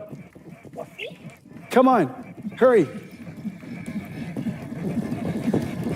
Did you tell R2-D2 you're going to be here? Did you? And C-3PO? Okay, all right, come here. Now one of the things that's really, you have Jetsons. They have little Jetson computers inside them. They're trained inside Omniverse. And how about this? Let's show everybody the simulator that you guys learned how to be robots in. You guys want to look at that? Okay, let's look at that. Run it, please. Isn't that amazing? That's how you learn to be a robot. You did it all inside Omniverse. And the robot simulator is called Isaac. Isaac Sim and Isaac Lab. And anybody who wants to build a robot, nobody's going to be as cute as you.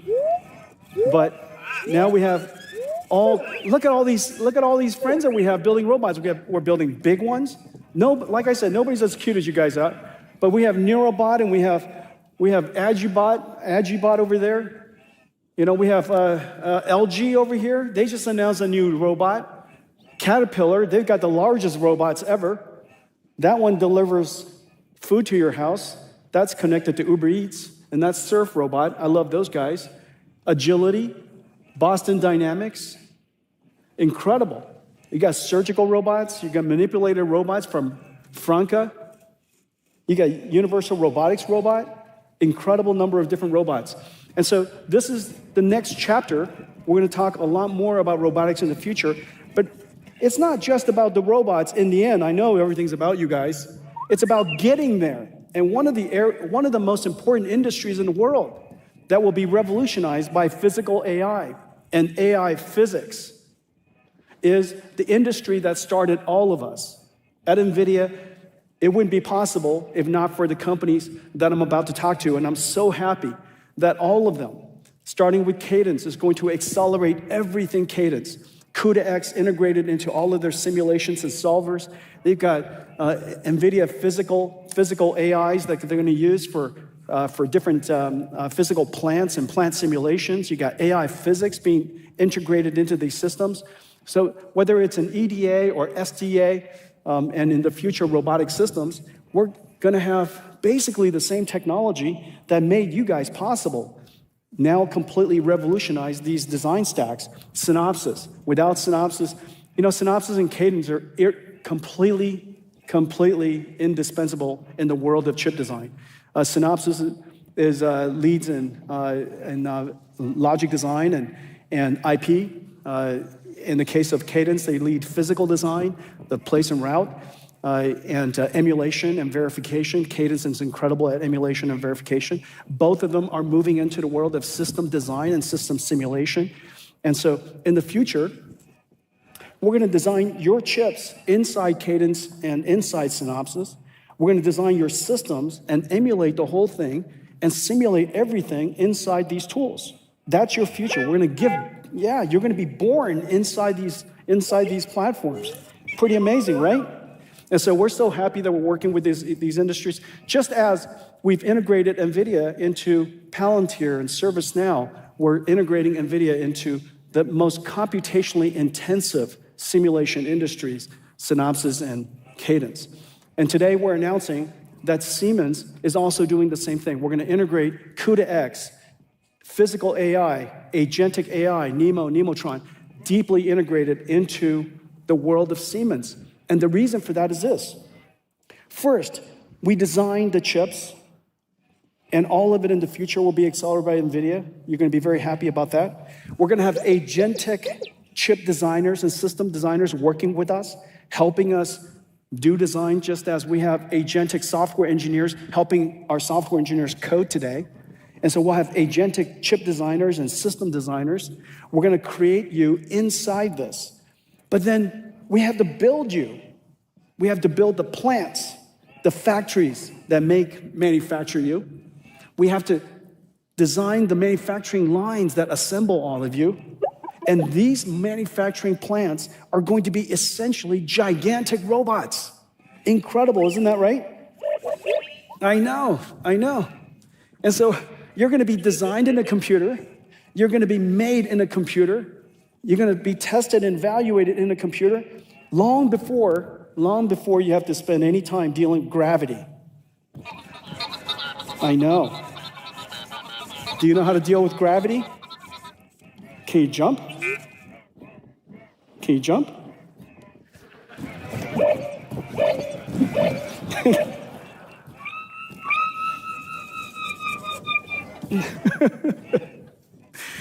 Okay, all right, don't show off. Okay, so now the industry that made NVIDIA possible, I'm just so happy that now the technology that we're creating is at a level of sophistication and capability that we can now help them revolutionize their industry. And so what started with them, we now have the opportunity to go back and help them revolutionize theirs. Let's take a look at the stuff that we're going to do with Siemens. Come on. Breakthroughs in physical AI are letting AI move from screens to our physical world. And just in time, as the world builds factories of every kind for chips, computers, life-saving drugs, and AI. As the global labor shortage worsens, we need automation powered by physical AI and robotics more than ever. This, where AI meets the world's largest physical industries, is the foundation of NVIDIA and Siemens partnership. For nearly 2 centuries, Siemens has built the world's industries. And now, it is reinventing it for the age of AI. Siemens is integrating NVIDIA CUDA-X libraries, AI models, and Omniverse into its portfolio of EDA, CAE, and digital twin tools and platforms. Together, we're bringing physical AI to the full industrial lifecycle. From design and simulation to production and operations. We stand at the beginning of a new industrial revolution, the age of physical AI, built by NVIDIA and Siemens for the next age of industries. Incredible, right, guys? What do you think? All right, I'll hang on tight. Just hang on tight. And so this is, if you look at the world's models, there's no question OpenAI is the leading token generator today. More OpenAI tokens are generated than just about anything else. The second largest is probably open models. And my guess is that over time, because there are so many companies, so many researchers, so many different types of domains and modalities, that open source models will be by far the largest. Let's talk about somebody really special. You guys want to do that? Let's talk about Vera Rubin. Vera Rubin, yeah, go ahead. She's an American astronomer. She was the first to observe. She noticed that the tails of the galaxies were moving about as fast as the center of the galaxies. Well, I know, it makes no sense. It makes no sense. Newtonian physics would say, just like the solar system, the planets further away from the sun is circling the sun slower than the planets closer to the sun.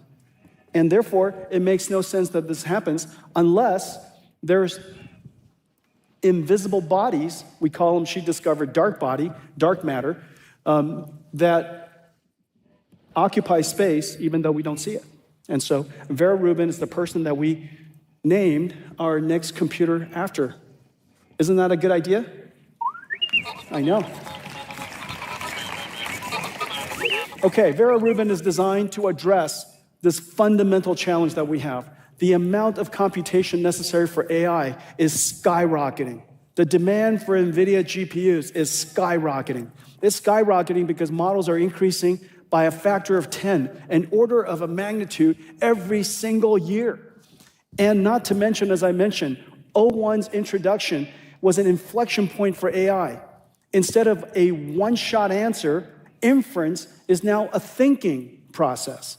And in order to teach the AI how to think, reinforcement learning and very significant computation was introduced into post-training. It's no longer supervised fine-tuning, or otherwise known as imitation learning or supervision training. You now have reinforcement learning, essentially the computer trying different iterations itself, learning how to perform a task. The amount of computation for pre-training, for post-training, for test time scaling has exploded as a result of that. And now, every single inference that we do, instead of just one shot, the number of tokens, you could just see the AIs think, which we appreciate. The longer it thinks, oftentimes it produces a better answer. And so test time scaling causes the number of tokens to be generated increase by 5x every single year. Not to mention, meanwhile, the race is on for AI. Everybody's trying to get to the next level. Everybody's trying to get to the next frontier. And every time they get to the next frontier, the last generation AI tokens, the cost starts to decline, about a factor of 10x every year. The 10x decline every year is actually telling you something different. It's saying that the race is so intense. Everybody's trying to get to the next level, and somebody is getting to the next level. And so therefore, all of it is a computing problem. The faster you compute, the sooner you can get to the next level of the next frontier. All of these things are simultaneously happening at the same time. And so we decided that we have to advance the state of the art of computation every single year, not 1 year left behind. And now we've been shipping GB200s a year and a half ago. Right now we're in full-scale manufacturing of GB300. And if Vera Rubin is going to be in time for this year, it must be in production by now. And so today I can tell you that Vera Rubin is in full production.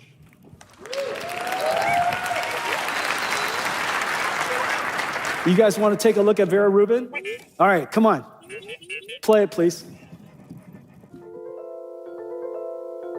Vera Rubin arrives just in time for the next frontier of AI. This is the story of how we built it. The architecture, a system of 6 chips, engineered to work as one, born from extreme co-design. It begins with Vera, a custom-designed CPU, double the performance of the previous generation, and the Rubin GPU. Vera and Rubin are co-designed from the start to bidirectionally and coherently share data faster and with lower latency. Then, 17,000 components come together on a Vera Rubin compute board. High-speed robots place components with micron precision before the Vera CPU and 2 Rubin GPUs complete the assembly.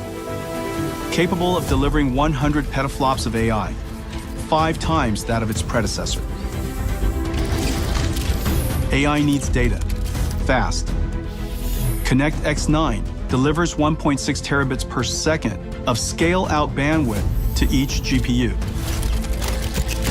Bluefield 4 DPU offloads storage and security, so compute stays fully focused on AI. The Vera Rubin compute tray, completely redesigned with no cables, hoses, or fans. Featuring a Bluefield 4 DPU, 8 Connect X9 NICs, 2 Vera CPUs, and 4 Rubin GPUs. The compute building block of the Vera Rubin AI supercomputer. Next, the 6th generation NVLink switch. Moving more data than the global internet, connecting 18 compute nodes, scaling up to 72 Rubin GPUs, operating as one. Then, Spectrum X Ethernet Photonics. The world's first Ethernet switch with 512 lanes and 200 gigabit capable co-packaged optics scale out thousands of racks into an AI factory. 15,000 engineer years since design began, the first Vera Rubin NVL72 rack comes online. 6 breakthrough chips, 18 compute trays, 9 NVLink switch trays, 220 trillion transistors, weighing nearly 2 tons. One giant leap to the next frontier of AI. Rubin is here.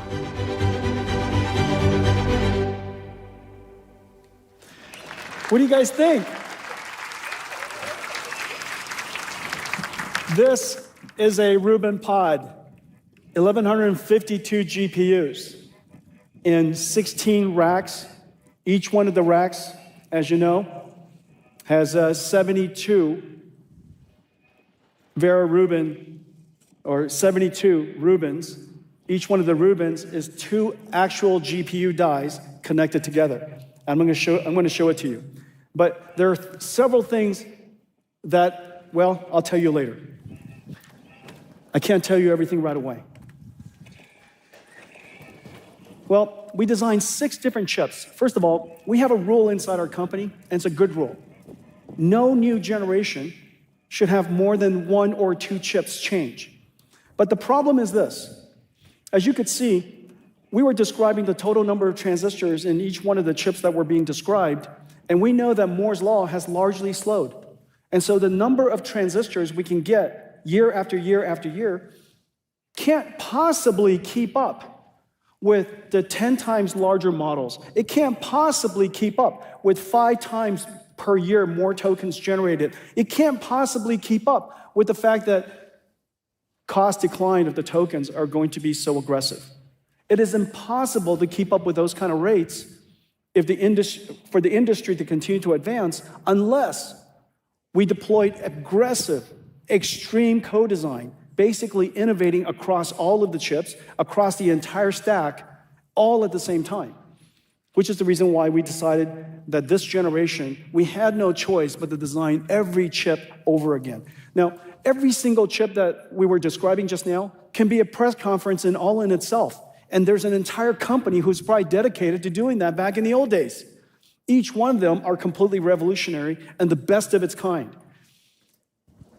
The Vera CPU, I'm so proud of it. In a power-constrained world, Grace CPU is 2 times the performance. In a power-constrained world, it's twice the performance per watt of the world's most advanced CPUs.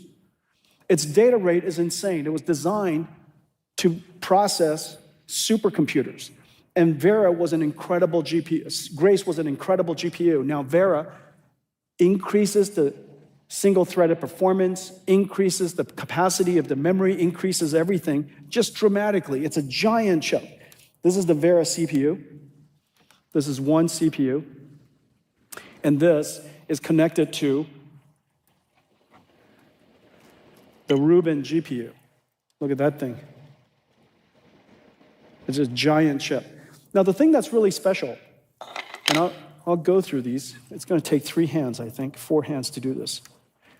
Okay, so this is the Vera CPU. It's got 88 CPU cores, and the CPU cores are designed to be multi-threaded.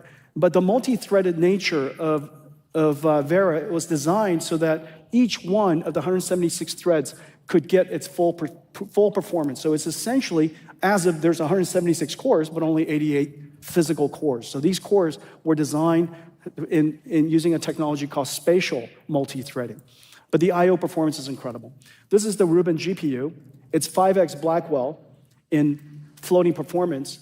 But the important thing is go to the bottom line. The bottom line, it's only 1.6 times the number of transistors of Blackwell. That kind of tells you something about the levels of semiconductor physics today.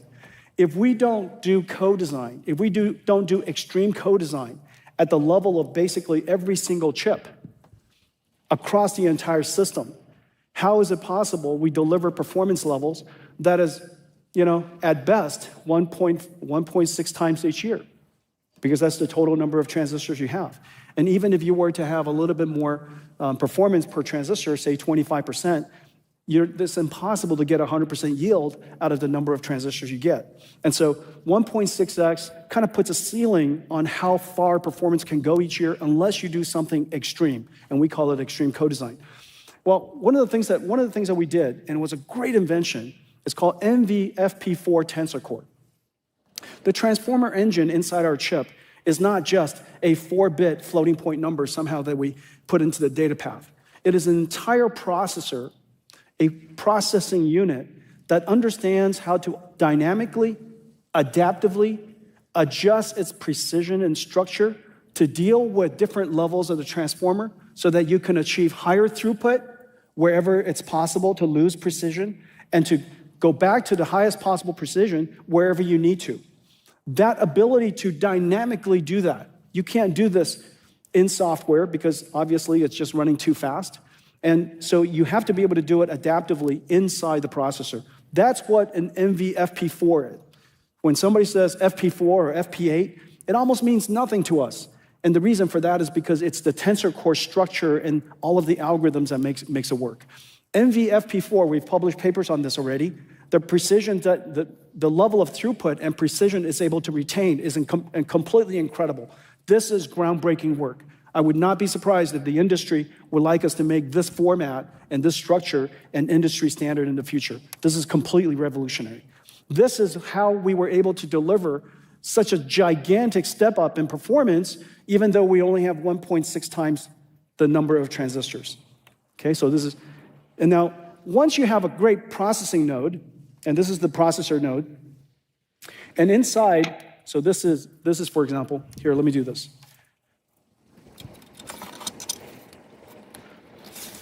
This is, wow, it's super heavy. You have to be a CEO in really good shape to do this job. Okay, all right. So this thing is, I'm gonna guess, this is probably, I don't know, a couple of 100 pounds. I thought that was funny too. Come on, it could have been. Everybody's going, no, I don't think so.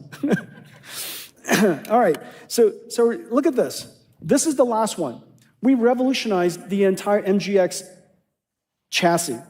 This node, 43 cables, 0 cables, 6 tubes, just 2 of them here. It takes 2 hours to assemble this. If you're lucky, it takes 2 hours. And of course, you're probably going to assemble it wrong. You're going to have to retest it, test it, reassemble it. So the assembly process is incredibly complicated. And it was understandable as one of our first supercomputers that's deconstructed in this way. This, from 2 hours to 5 minutes.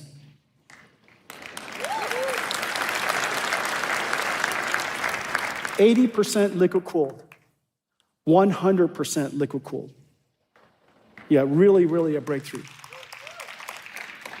Okay, so this is the new compute chassis, and what connects all of these to the top-of-rack switches, the east-west traffic, is called the Spectrum-X NIC.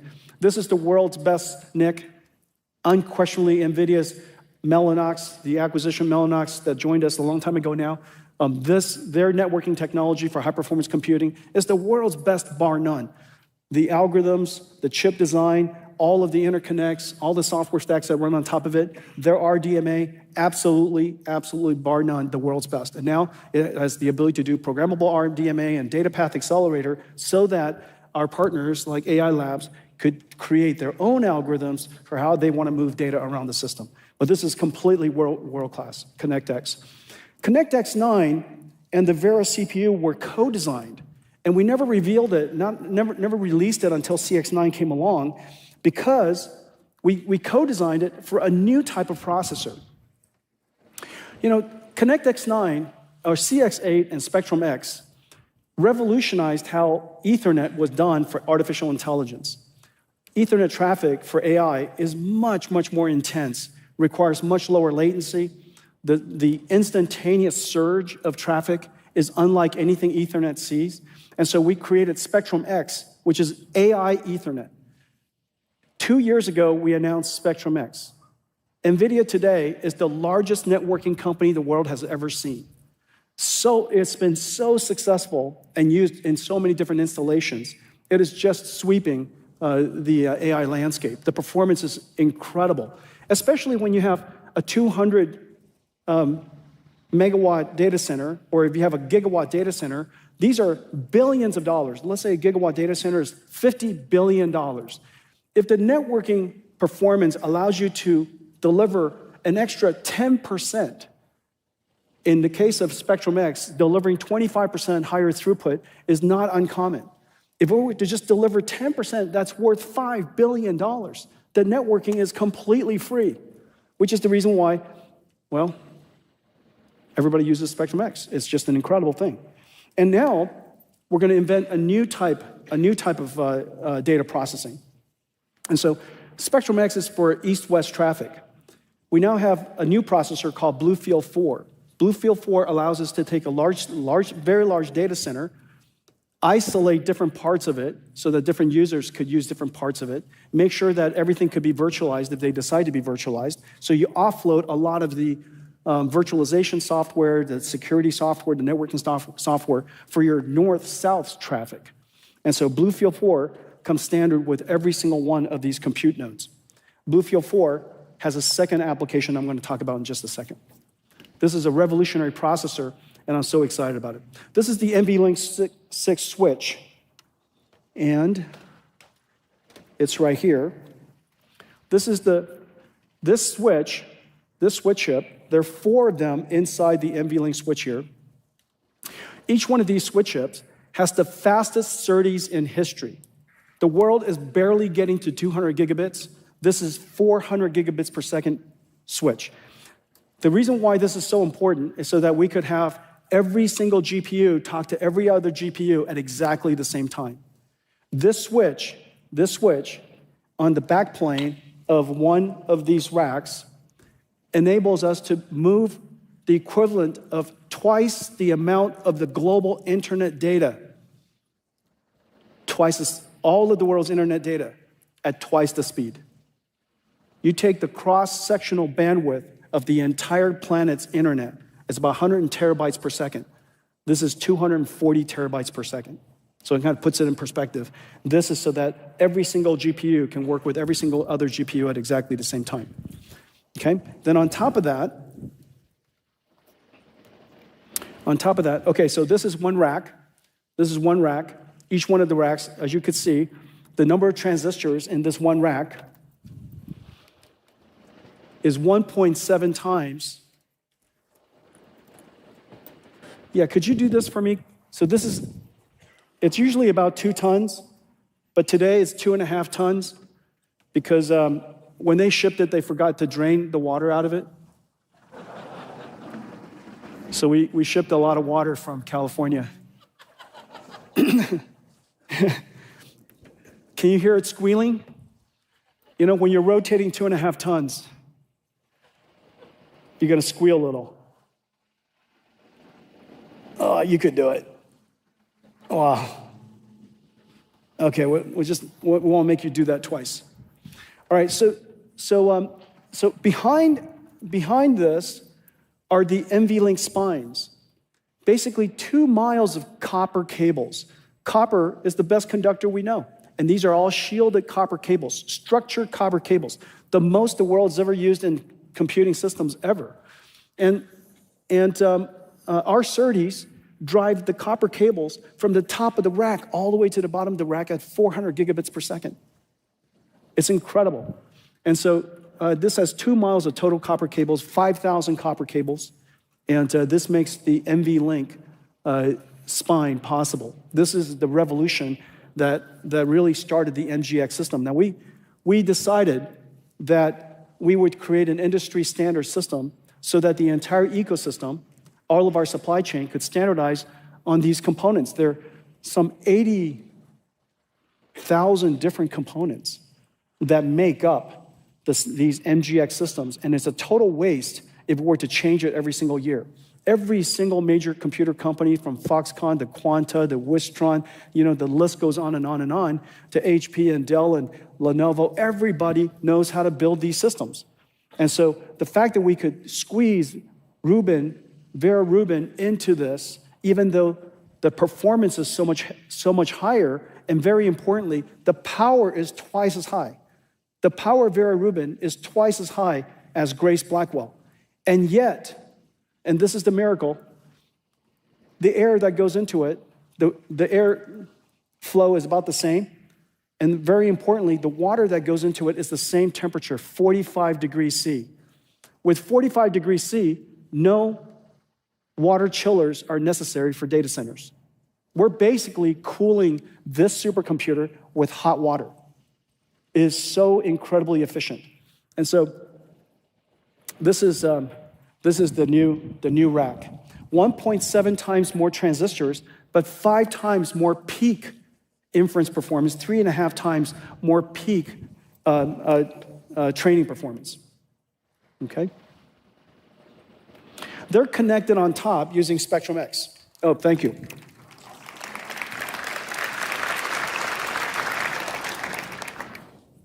This is the world's first manufacturing chip using TSMC's new process that we co-innovated called COUP. It's a integrated silicon photonics process technology. And this allows us to take silicon photonics directly right to the chip. And this is 512 ports at 200 gigabits per second. And this is the new Ethernet AI switch, the Spectrum-X Ethernet switch. And look at this giant chip. But what's really amazing is it's got silicon photonics directly connected to it. And lasers come in. Lasers come in through here. Lasers come in through here. The optics are here, and they connect out to the rest of the data center. This I'll show you in a second, but this is on top of the rack. And this is the new Spectrum-X silicon photonics switch, okay? And we have something new I want to tell you about. So just as I mentioned, a couple of years ago, we introduced Spectrum-X so that we could reinvent the way that networking is done. Ethernet is really easy to manage, and everybody has an Ethernet stack, and every data center in the world knows how to deal with Ethernet. And the only thing that we were using at the time was called InfiniBand, which is used for supercomputers. InfiniBand is very low latency, but of course the software stack, the entire manageability of InfiniBand is very alien to the people who use Ethernet. So we decided to enter the Ethernet switch market for the very first time. Spectrum-X, that just took off, and it made us the largest networking company in the world, as I mentioned. This next generation Spectrum-X is going to carry on that tradition. But just as I said earlier, AI has reinvented the whole computing stack. Every layer of the computing stack. It stands to reason that when AI starts to get deployed in the world's enterprises, it's going to also reinvent the way storage is done. Well, AI doesn't use SQL, AI uses semantics information. And when AI is being used, it creates this temporary knowledge, temporary memory called KV cache, key value combinations, but it's a KV cache, basically the cache of the AI, the working memory of the AI. And the working memory of the AI is stored in the HBM memory. Every single token, for every single token, the GPU reads in the model, the entire model. It reads in the entire working memory, and it produces one token. And it stores that one token back into the KV cache. And then the next time it does that, it reads in the entire memory, reads it, and it streams it through our GPU, and then generates another token.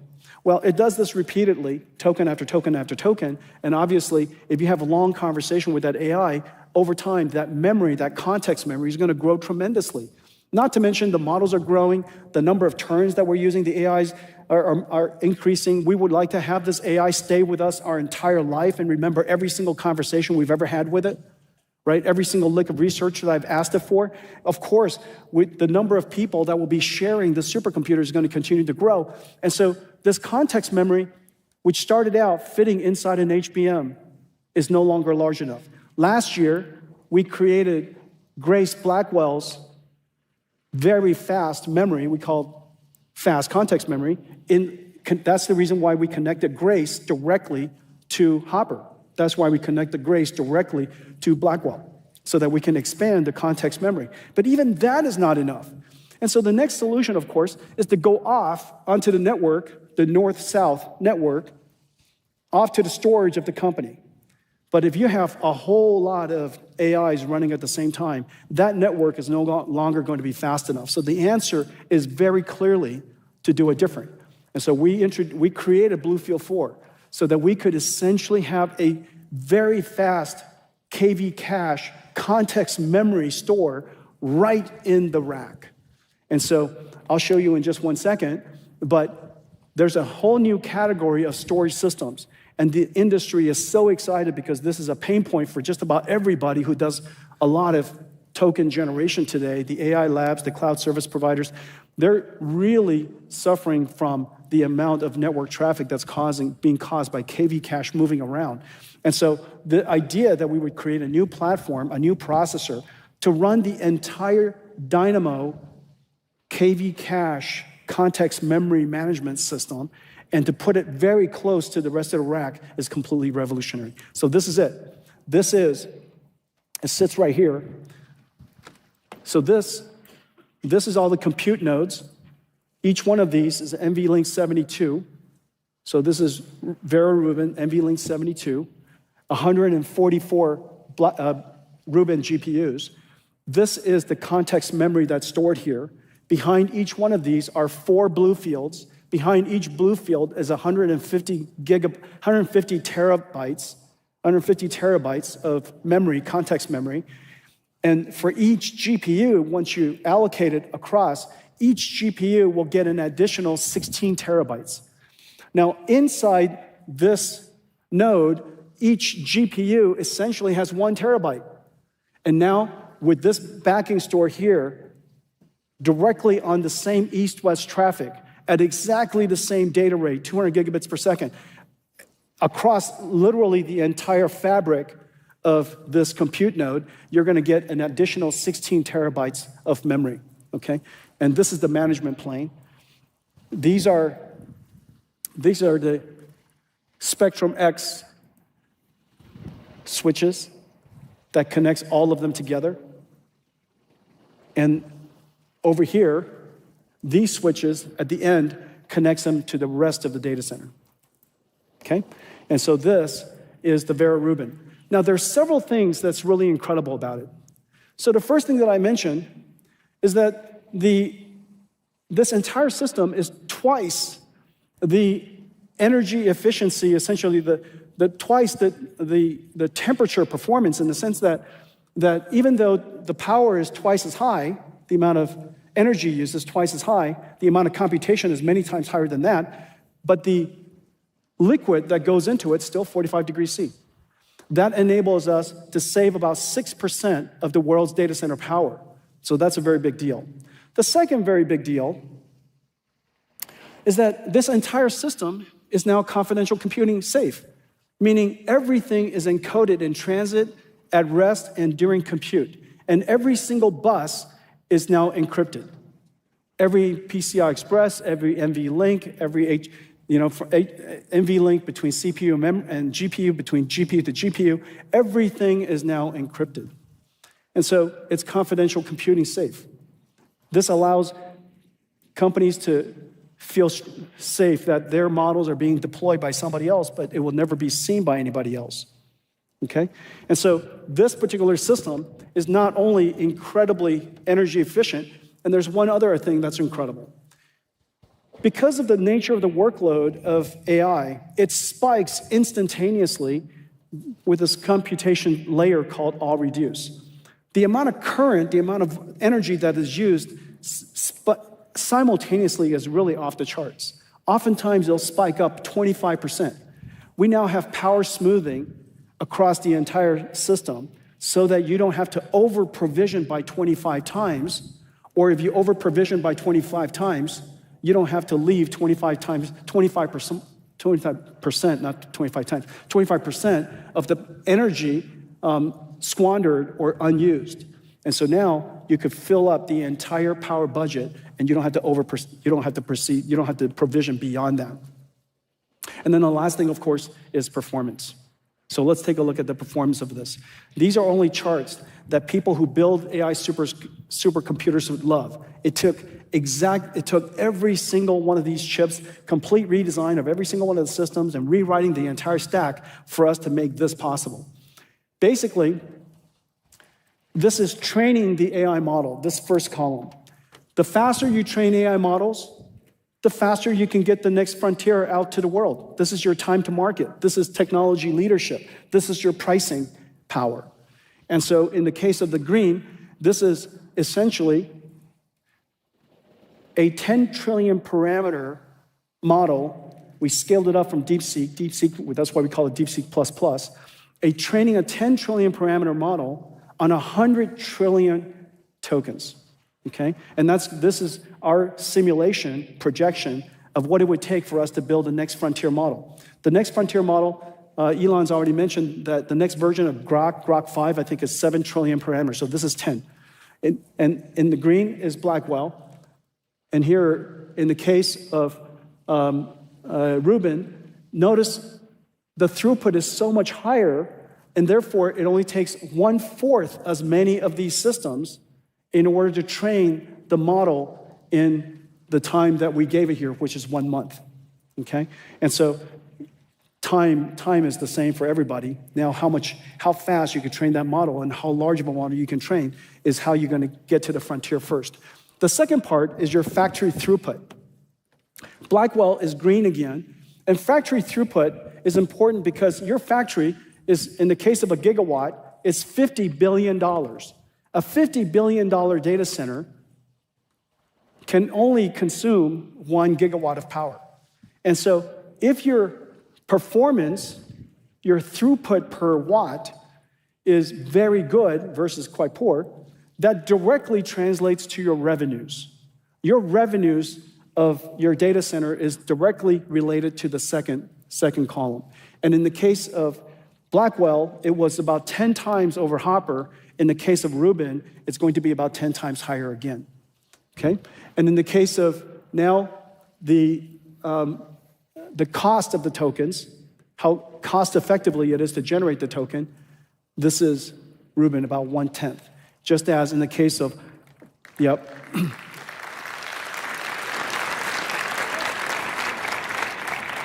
So this is how we're gonna get everybody to the next frontier, to push AI to the next level, and of course, to build these data centers energy efficiently and cost efficiently. So this is it. This is NVIDIA today. You know, we mentioned that we build chips, but as you know, NVIDIA builds entire systems now, and AI is a full stack. We're reinventing AI across everything from chips to infrastructure to models to applications. And our job is to create the entire stack so that all of you could create incredible applications for the rest of the world. Thank you all for coming. Have a great CES. Now, before I let you guys go, there were a whole bunch of slides we had to leave on the cutting floor, and so we have some outtakes here. I think it'll be fun for you. Have a great CES, guys.